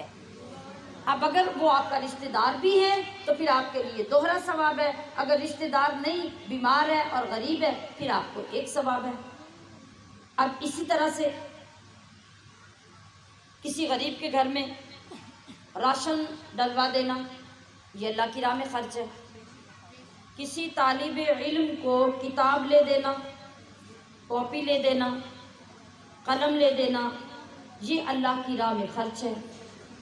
کسی غریب بستی میں جا کے لوگوں کے لیے ہسپتال نہیں، اور اللہ نے آپ کو بہت عطا کر رکھا ہے، وہاں کوئی شفا خانہ، کوئی کلینک، کوئی ڈسپینسری بنوا دینا، یہ اللہ کی راہ میں خرچ ہے۔ اور اس خرچ کو اور جامعیت دینے کے لیے ہم یہ کر سکتے ہیں کہ آپ جو بھی دے رہے ہیں کسی کو، آپ کسی نہ کسی اپنے عزیز کے نام ایصال ثواب کر دیں، آپ ان کی نیت سے دے دیں کہ یہ میرے فلاں عزیز کے لیے، باپ، ماں، بہن، بھائی، عزیز و اقارب، ان کے نام کا میں اللہ کی راہ میں دے رہی ہوں، تو کیا ہوگا؟ اب آپ کا ان کے لیے صدقہ جاریہ بھی بن جائے گا۔ آپ دیکھتے جائیے جتنی اچھی نیتیں آپ کی شامل ہوں گی اتنے اجر و ثواب بڑھتے چلے جائیں گے۔ ایسے ہی اگر غریبوں، مسکینوں، فقیروں کو آپ اپنی دعوتوں میں، آپ اپنی شادیوں میں، چالیسووں میں، قل کے مجلسوں اور ختم پاک میں اگر غریبوں کو، مسکینوں کو زیادہ کھلاتے پلاتے ہیں تو یہ بھی اللہ کی راہ میں خرچ بن جائے گا۔ تو عزیزات محتشم، ہمیں ان ساری چیزوں میں دیکھنا، سمجھنا چاہیے، ہمیں علم ہونا چاہیے کہ کس وقت میں کون سی چیز اللہ کی راہ میں دینے کا زیادہ فائدہ ہے۔ ٹھیک ہے، فرض کریں آج کا جو دور ہے، آج کا دور جسمانی ضروریات، کھانا پینا، لباس، میڈیسن، یہ سب چیزیں ایک طرف ہیں، اور آپ دیکھتے ہیں کہ کسی وقت میں یہ بہت ضروری ہے کرنا، آپ کو وہ کرنا چاہیے۔ اگر نارملی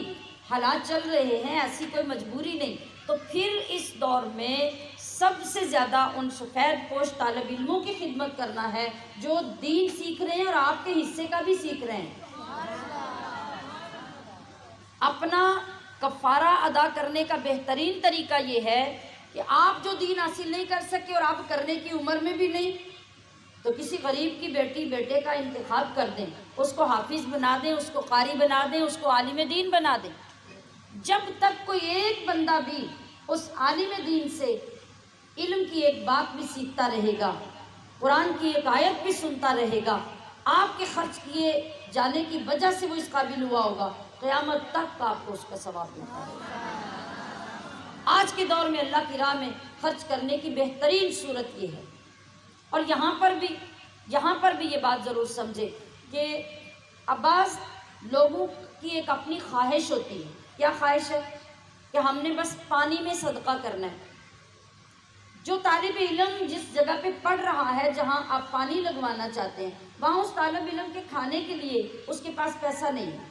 اس کو اپنے اخراجات اور فیس ادا کرنے کے لیے گنجائش نہیں ہے، وہ اپنی سال 2 سال کی کتابیں خریدنے کے لیے نہ اس کے ماں باپ کے پاس گنجائش ہے نہ اس کے پاس۔ آپ اس بات پہ بزید ہیں کہ ہم نے پانی ہی لگوانا ہے، ثواب کس چیز کا زیادہ، ذرا سوچ کے بتائیے۔ جب پانی آلریڈی وہاں پہ موجود ہے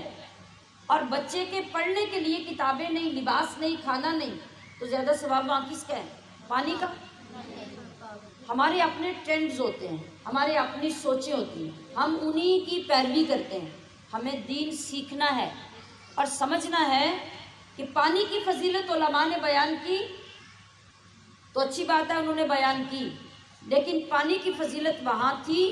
جہاں پانی سے بڑھ کر اور کوئی اہم چیز نہیں تھی۔ پانی لوگوں کی زندگی تھا، پانی پینے تک کے لیے لوگوں کے لیے موجود نہیں تھا، اور یہودیوں اور عیسائیوں کے کنووں کے اوپر قبضے تھے، تو نبی علیہ السلام نے فرمایا کہ اس وقت سب سے اعلیٰ صدقہ پانی کا ہے۔ ہمارے گھر میں 4-4 10-10 ٹوٹیاں لگی ہوئی ہیں، موٹریں لگی ہوئی ہیں، پمپ لگے ہوئے ہیں، سپلائی کے پانی آ رہے ہیں. جہاں نہیں ہے وہاں آج بھی ثواب ہے، اور جہاں آلریڈی پہلے انتظامات موجود ہیں وہاں اس چیز پہ اڑ جانا یہ باعث ثواب نہیں ہے. یہ آپ کی اپنی خواہش ہے، یہ اللہ کی مرضی کے مطابق نہیں ہے. ہمیں اس کو بھی سیکھنا ہے. الذین ينفقون اموالہم، وہ لوگ جو خرچ کرتے ہیں اپنے مال اللہ کی راہ میں، ثم لا یتبعون، پھر وہ احسان نہ رکھیں، ما انفقوا، اپنے خرچ کیے کا، نہ جتائیں اپنے خرچ کیے کا، منن احسان، ولا اذا، اور نہ تکلیف دیں. سمجھ میں آ گئی نا بات؟ یہ میں پہلے بڑی دفعہ بیان کر چکی ہوں کہ کسی کو صدقہ دے کے جتانے سے سمجھو کہ آپ نے سب کا سب باطل کر دیا. تو صدقہ دے کر بھول جائے کہ کسی کی آپ نے خدمت کی تھی، اس کا اجر اللہ سے مانگے. اور جس نے ایسا نہ کیا، یعنی کسی کو تنگ نہیں کیا، احسان نہیں جتایا، ان کے لیے سنیے کتنی بڑی خوشخبری ہے. لہم اجرہم عند ربہم، ان کے لیے ان کے رب کے پاس اجر ہے. ولا خوف علیہم، انہیں نہ کسی قسم کا اندیشہ ہوگا قیامت میں، آخرت میں، قبر میں. ولا ہم یحزنون، اور نہ انہیں کوئی غم ہوگا.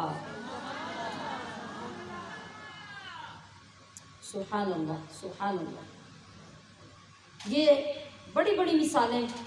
حضور کی بارگاہ میں صحابہ اکرام پیش کرتے رہے. ہزار ہزار اونٹ، ہزار ہزار اونٹوں کا سامان، ایٹ اے ٹائم ہزار ہزار دینار، 4,000 دینار. جب دین کے لیے اعلان کیا گیا کہ جہاد کے لیے لوگ جا رہے ہیں، جنگ کے لیے لوگوں کو ضرورت ہے، راشن کے لیے لوگوں کو ضرورت ہے، تیاری کے لیے ضرورت ہے، تو اس طرح گٹھڑیاں بھر بھر کر سامان لا کے لوگ حضور کے قدموں میں پیش کر دیا تھا. قول معروف، اچھی بات کہنا، ومغفرۃ، اور معاف کر دینا، خیر، بہتر ہے، من صدقۃ، اس صدقے سے، یتبعھا، جس کے پیچھے اذن، ستانا ہو. صدقہ دے کے اگر بعد میں آپ اس کی وجہ سے کسی کو ستاتے رہتے ہیں تو اس سے زیادہ بہتر ہے کہ مانگنے والے سے اچھی بات کہہ کے سوری کر لیں. اگر آپ نہیں دے سکتے تو نہ دیں، مگر بات اچھی کریں، کسی کی دل آزاری نہ کریں، کسی کو آزردہ نہ کریں، اس کو ستائیں نہیں. واللہ غنی حلیم، اللہ تمہارے مال کا محتاج نہیں بلکہ وہ بے پرواہ علم والا ہے.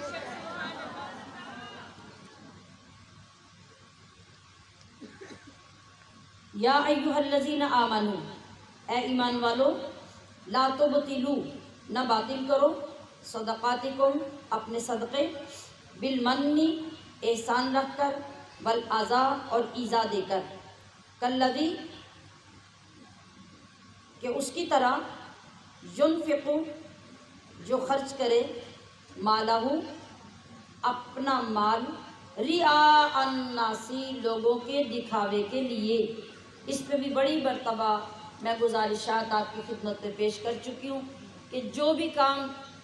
ہم کریں اگر وہ اللہ کے لیے ہے تو اللہ کے لیے ہی کرنے پر ثواب ہے. اگر لوگوں کا دکھاوا، لوگوں میں تشہیر، لوگوں میں نمود و نمائش دے کے تصویریں بنا بنا کے ان کو لوگوں تک پہنچانا، ویڈیوز بنوانا، یا لوگوں میں بیٹھے جہاں بیٹھے میں نے فلاں کو اتنا دیا، فلاں کو اتنا دیا، فلاں کو اتنا دیا، فلاں وقت میں دیا، فلاں وقت میں دیا، یہ کیا ہے؟ یہ سب ریاکاری ہے اور اس کا وبال ہے، اس کا فائدہ نہیں ہے. اب کیا کہا کہ اس شخص کی طرح جو خرچ کرے اپنا مال لوگوں کے دکھاوے کے لیے، ولا یؤمن، اور نہ ایمان لائے، باللہ، اللہ پر، والیوم الآخر، اور قیامت کے دن پر یا آخرت کے دن پر. فمثلہ، تو اس کی مثال، کمثل، ایسے ہیں، صفوان، کہ ایک چٹان ہو. چٹان سمجھتے ہیں؟ ایک پتھر جو خاص قسم کا بنا ہوا ہو تو اس کے اوپر کسی چیز کے ٹھہرنے کی کوئی جگہ نہ ہو، صاف ستھرا سا پتھر ہو، علیہ تراب، بس اس کے اوپر مٹی پڑی ہو، فاصابہ ہو، تو پڑے اس پر یا پہنچے اسے، وابل، زور کا می، یا موسلادھار بارش، فتارہ کا ہوں تو چھوڑا اس بارش نے اس پتھر کو سلدا، نرا پتھر، نرا پتھر کا مطلب پتھر کے اوپر زور سے بارش پڑے تو بارش سے مٹی بہہ جاتی ہے اور نیچے سے صاف ستھرا پتھر نکل آتا ہے۔ تو اس بندے کی مثال ایسے ہے، لا یقدرون، وہ نہ قابو پائیں گے، علی شیء، کسی چیز پر، مما کسبوا، اپنی کمائی سے، واللہ لا یہدی القوم الکافرین، اور اللہ کافروں کو راہ نہیں دیتا یا ہدایت نہیں دیتا۔ یہاں مثال کیا دی ہے کہ ایک چکنا پتھر ہے، چٹان ہے، اوپر سے جیسے گلائی میں بنا ہوا ہے، اس کے اوپر مٹی پڑی ہوئی ہے، تیز بارش آئی، مٹی دھل کے بہہ گئی، اندر سے صاف پتھر نکل آیا، اس پہ مٹی کا نام و نشان نہیں رہا، اس بارش کا پتھر کو کیا فائدہ ہوا؟ نہ تو وہ اب کوئی چیز اگا سکتا ہے وہاں سے، نہ اس کے اندر سے ترقی ہو سکتی ہے، سوائے خالی پتھر کے اور کچھ نہیں بچا۔ تو اللہ تبارک و تعالیٰ فرما رہا ہے کہ منافق جو عمل کرتا ہے اس کے عمل کا بھی یہی حال ہے کہ دیکھنے والوں کو معلوم ہوتا ہے کہ اس نے عمل کیا ہے اور دنیا میں تشہیر بھی ہو گئی ہے، مگر قیامت کے دن اس کے سارے عمل باطل ہوں گے، کیونکہ اس نے اللہ کی رضا کے لیے نہیں کیے تھے، لوگوں کو دکھاوے کے لیے کیے تھے۔ تو منافق کا دل جو ہے وہ ایسے ہی ہے جیسے پتھر، جو آپ نے دیکھا پتھر کی جو چٹان ہے، بالکل اس کا دل بھی ایسے ہی ہے کہ اس کے اندر کوئی چیز نہیں ہوتی، وہ بالکل خالی ہو جاتا ہے۔ تو پتہ کیا چلا؟ ریاکاری کے عمل کا کوئی ثواب نہیں ہے، اور فقیر کو دینے کے بعد اس پہ احسان جتانا اور اس کو تکلیف دینا سخت منع ہے، اور کافر جتنے مرضی عمل کر لیں، وہ پوری دنیا میں باغات بنا دے، اسپتال بنا دے، لوگوں کو رہائشیں بنوا کے دے دے، ساری دنیا کے گھر میں راشن ڈلوا دے، کسی چیز کا اس کو ثواب نہیں۔ ثواب تب ہے جب وہ ایمان والا ہے۔ آگے، وَمَثَلُ الَّذِينَ يُنْفِقُونَ، اور مثال ان کی جو خرچ کرتے ہیں، اموالہم، اپنے مال، ابتغاء، چاہنے میں، مرضات اللہ، اللہ کی رضا، وتثبیتاً، اور جمانے کو، من انفسہم، اپنے دل یا اپنی جانیں، کمثلی، تو اس کی مثال، جنتن، اس باغ کی سی ہے، بربوتن، جو اونچائی پر ہو، اصابہا، اس کو پہنچے یا اس پہ پڑے، وابل، تیز می یا زور کا می یا موسلادھار بارش، فآتت، تو وہ باغ لے آیا یا لایا، اکولہا، اپنے میوے، ضعفین، دگنے، فإن لم یصبھا، پھر اگر اس کو میہ یا بارش نہ پہنچے، موسلادھار، فطل، تو اس کے لیے اوس ہی کافی ہوتی ہے۔ بہت سے باغات، بہت سے پھول، بہت سے پھل، پانی نہ ملنے کے باوجود بھی صرف وہ جو اوس پڑتی ہے اس کی وجہ سے ہی پھلتے پھولتے رہتے ہیں، اور وہ بھی ان کو فائدہ دیتے ہیں۔ واللہ بما تعملون بصیر، اور اللہ تمہارے اعمال کو دیکھ رہا ہے۔ یعنی جو لوگ اپنے دلوں کو استقامت دینے کے لیے اور اللہ کی رضا چاہنے کے لیے اچھے عمل کرتے ہیں، تو ان کی مثال ایسی ہوتی ہے جیسے کسی بلندی کی بہترین زمین کا ایک باغ ہو، اور اس باغ کی خاصیت یہ ہوتی ہے کہ بارش اس پہ زیادہ پڑے یا کم پڑے، ہر حال میں وہ بہترین پھل دیتا ہے۔ تو اس طرح سمجھایا گیا کہ جو مومن ہے، مومن مخلص ہونا چاہیے اللہ کے لیے، وہ تھوڑا صدقہ کرے تب بھی اللہ اس کو دگنا اجر دے گا، وہ زیادہ کرے تب بھی اللہ اس کو دگنا اجر دے گا۔ اَیَوَدُّ أَحَدُکُمْ، کیا پسند کرے گا تم میں سے کوئی، ان تکون لہ، کہ ہو اس کے پاس، جنتن، ایک باغ، من نخیل، کھجوروں کا، وَأَعْنَابٍ، اور انگوروں کا، تجری، بہتی ہوں، من تحتہا، جس کے نیچے، الانہار، ندیاں یا نہریں، لہو فیہا، اس کے لیے اس میں من کل الثمرات ہر قسم کے پھل ہوں، یعنی اس باغ میں۔ مثال سمجھ آ رہی ہے؟ ایک بندہ ہو جس کے پاس ایسا باغ ہو جہاں ڈھیر انگور لگتے ہوں، ڈھیر کھجوریں لگتی ہوں، اور سین اتنا خوبصورت، اس کے باغ میں نیچے نہریں جاری ہوں، ندیاں جاری ہوں۔ اب سوچئے کہ اس باغ کی خوبصورتی کتنی ہے اور اس میں سہولیات کتنی ہیں۔ اب اللہ فرما رہا ہے کہ یہ سب کچھ تو ہو، مگر باغ کے مالک کو وَأَصَابَهُ الْكِبَرُ بڑھاپا آ جائے، وہ بوڑھا ہو جائے، بڑھاپے میں وَلَهُ ذُرِّيَّةٌ، اس کی جو اولاد ہو، اس کے جو بچے ہوں، ضعفاء، وہ ابھی کمزور کمزور چھوٹے چھوٹے سے ہوں۔ اللہ کے سمجھانے کا انداز دیکھیے اور قربان جائیے اس کی رحمتوں۔ فَأَصَابَهَا، تو پہنچے یا پڑے اس باغ کو، اعصار، ایک بگولا، فیہ نار، جس بگولے میں آگ ہو، فاحترقت، اور وہ سارا باغ جل جائے۔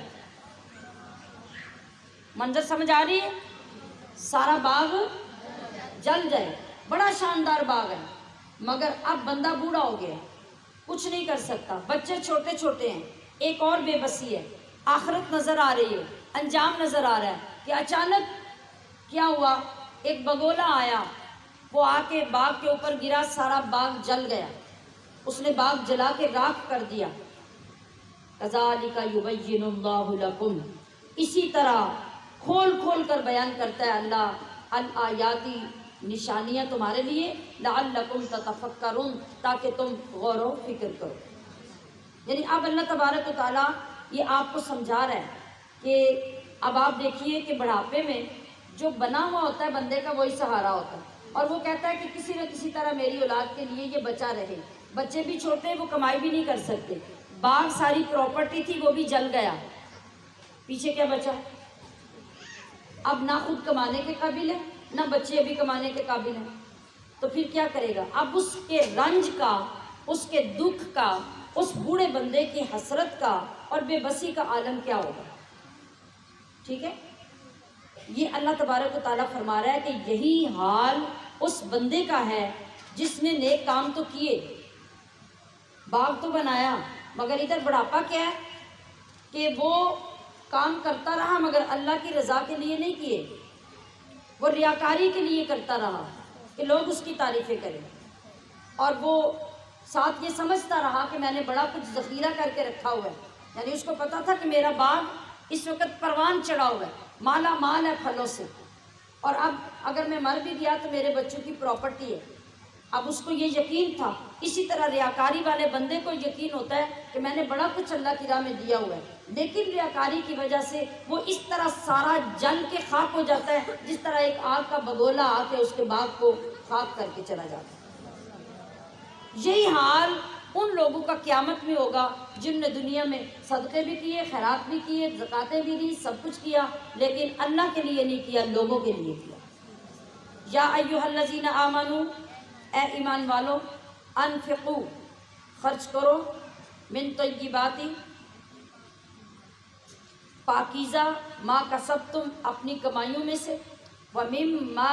اخرجنا، اور اس میں سے جو ہم نے نکالا، لکم، تمہارے لیے، من الارض، زمین میں سے، ولا تیمموا، اور نہ تم ارادہ کرو، الخبیثہ، ناپاک کا، ناقص کا، منہ، اس میں سے، تنفقون، جو تم خرچ کر رہے ہو، ولستم بآخذیہ، کہ نہیں ہو تم اس کو لینے والے، الا ان تغمضوا فیہ، جب تک کہ تم اس میں چشم پوشی نہ کرو۔ یعنی اللہ یہ فرما رہا ہے کہ اگر ایسی ناقص چیز کوئی تمہیں دے تو تم خود اس کو لینے کے لیے تیار نہیں ہو، تو اپنے اوپر قیاس کرو کہ جو ناقص تم دوسروں کو دے رہے ہو، اگر کوئی تمہیں دے تو تمہیں پسند نہیں آئے گی، تو تم بھی اپنی ناقص چیزیں اٹھا کے لوگوں کو مت دو۔ وَاعْلَمُوا أَنَّ اللَّهَ غَنِيٌّ حَمِيدٌ، اور جان رکھو کہ اللہ بے پرواہ تعریف کیا ہوا ہے۔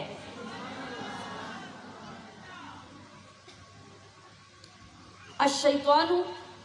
یعنی یہ ساری سوچیں، اس طرح کے کام، اللہ کی نافرمانیاں، یہ سب شیطان کے کہنے پہ انسان کرتا ہے۔ تو یاد رکھو کہ شیطان کون ہے؟ یعیدکم الفقر،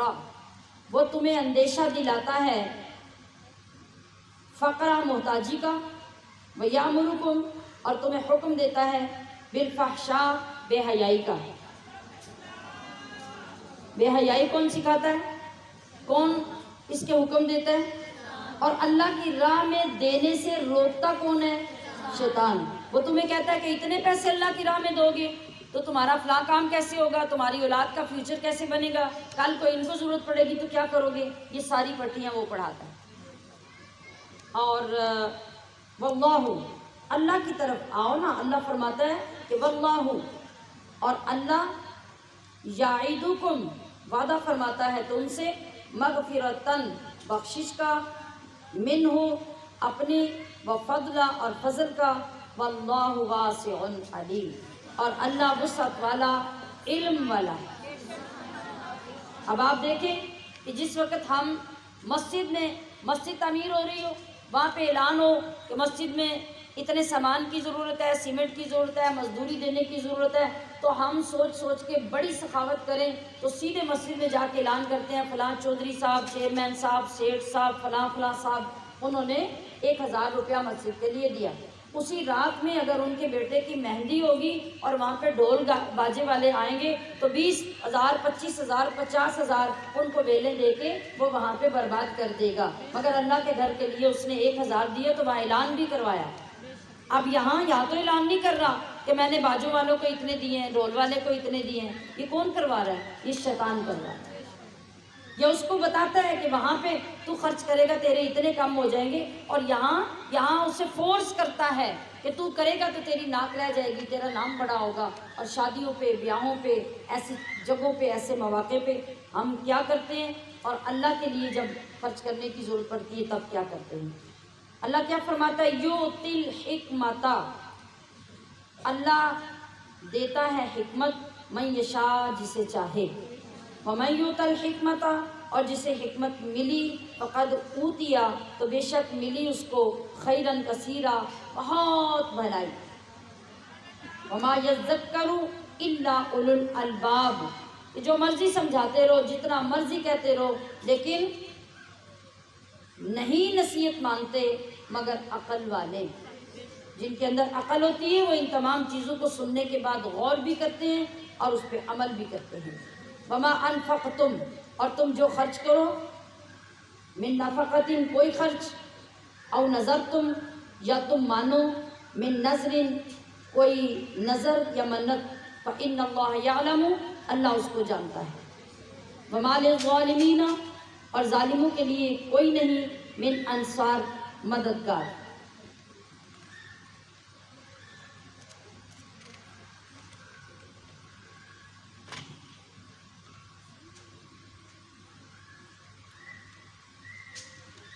یہاں پہ نظر کہنے کا مطلب کیا ہے کہ عام عرف میں جو ہدیہ ہوتا ہے کسی بڑے کو کسی باادب جگہ میں جو دیا جاتا ہے اس کو ہم کہہ دیتے ہیں کہ یہ نظر نیاز ہے، کہتے ہیں نا، اس پیشکش کو نظر کہتے ہیں۔ تو اس کی 2 قسمیں ہوتی ہیں، ایک ہے شرعی نظر اور دوسری ہے لغوی نظر۔ شرعی نظر کیا ہوتی ہے کہ ہم اللہ کی رضا کے لیے، اللہ کی قربت کے لیے، کسی اچھے اور نیک کام کے لیے، جائز کام کے لیے ہم خرچ کرتے ہیں، خواہ وہ کسی آستانے میں، یا خواہ کسی اللہ والے کو، یا خواہ کسی مزار پہ ہم کسی نیک کام کے لیے اگر پیش کرتے ہیں یا پیش کرنے کا ارادہ کرتے ہیں تو وہ ہوتی ہے نظر شرعی۔ اور غیر شرعی نہیں، اور لغوی نظر جو ہوتی ہے یا عرفی نظر وہ ہوتی ہے جو نذرانے کے معنی میں ہوتی ہے۔ یہ کسی بزرگ کو بھی دی جا سکتی ہے، کسی بندے کو بھی دی جا سکتی ہے، ضرورت مند کو بھی دی جا سکتی ہے، اور وہ جو شرعی نظر ہے وہ صرف اور صرف اللہ کی بارگاہ میں اس کا ثواب حاصل کرنے کے لیے اور اس کی قربت کے لیے پیش کی جاتی ہے۔ ان تبدوا الصدقات، اگر تم خیرات کرو یا صدقات دو ظاہر کر کے یا اعلانیہ، فنعما ہی تو کیا ہی اچھی بات ہے، وَإِن تُخْفُوهَا اور اگر یہ چھپا کر دو، وَتُؤْتُوهَا الْفُقَرَاءَ اور فقیروں کو دو، فَهُوَ خَيْرٌ لَكُمْ تو یہ تمہارے لیے سب سے بہتر ہے، وَيُكَفِّرُ عَنْكُمْ اور اللہ مٹا دے گا تم سے، سیئاتکم تمہارے گناہ یا خطائیں تمہاری، وَاللَّهُ بِمَا تَعْمَلُونَ خَبِيرٌ اور اللہ تمہارے کاموں کی خبر رکھتا ہے۔ یعنی اگر تم ظاہری دے رہے ہو تو کس نیت سے دے رہے ہو اللہ کو پتہ ہے، اور چھپا کے دے رہے ہو تو کس نیت سے دے رہے ہو اللہ کو پتہ ہے۔ لیس علیک ہداہم نہیں ہے تمہارے ذمے، ہداہم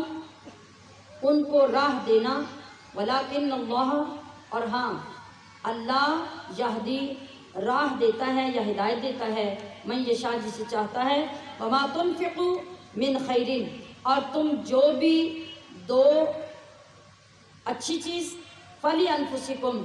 تو تمہارا اپنا ہی بھلا ہے، وما تنفقون الا ابتغاء اور نہیں ہے خرچ کرنا مناسب مگر تلاش کرنے یا چاہنے کے لیے، وجہ اللہ اللہ کی مرضی یا اللہ کی رضا، یعنی اللہ کی رضا کے علاوہ وہی پیچھے والی بات کہ لوگوں کے لیے ریا کے لیے اگر تم خرچ کرتے ہو تو یہ مناسب نہیں ہے، مناسب یہی ہے کہ تم اللہ کے لیے اس کی رضا کے لیے خرچ کرو، وما تنفقوا من خیر اور جو کچھ تم مال خرچ کرو گے، یوفا الیکم پورا ملے گا تمہیں، وانتم لا تظلمون اور تم قطعاً نقصان نہ دیے جاؤ گے یا تم پر ظلم نہیں ہوگا۔ للفقراء الذین احصروا ان فقیروں کے لیے جو روکے گئے، فی سبیل اللہ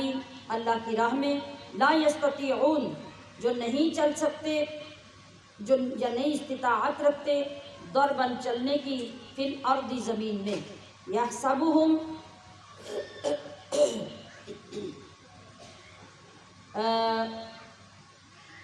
یحسبہم الجاہل جاہل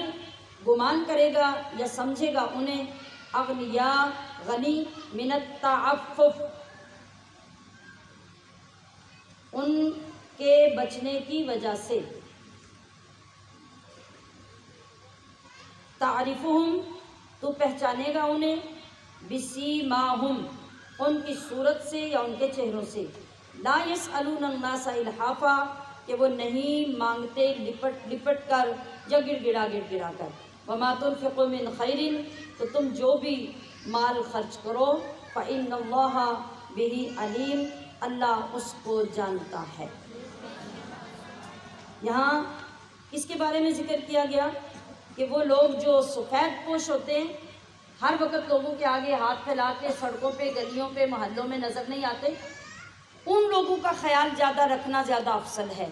کہ ان کو دیکھ کر ان کے چہروں سے ان کی سفید پوشی، ان کی نقاہت، ان کی غریبی کو پہچان کر جو بندہ ان کی مدد کرتا ہے، اللہ رب العزت اس کو کتنے اجر و ثواب دیتا ہے، ان کی خدمت کرنے پر انسان کی کتنی عزت اور عظمت بڑھتی ہے اور اللہ کے ہاں کس شان سے وہ قبول کیا جاتا ہے۔ یہ وہ لوگ ہوتے ہیں جو اصل میں آپ کو اجر و ثواب دلاتے ہیں۔ اللہ پاک ہمیں اپنے احکام کو پورا کرنے کی سمجھ بوجھ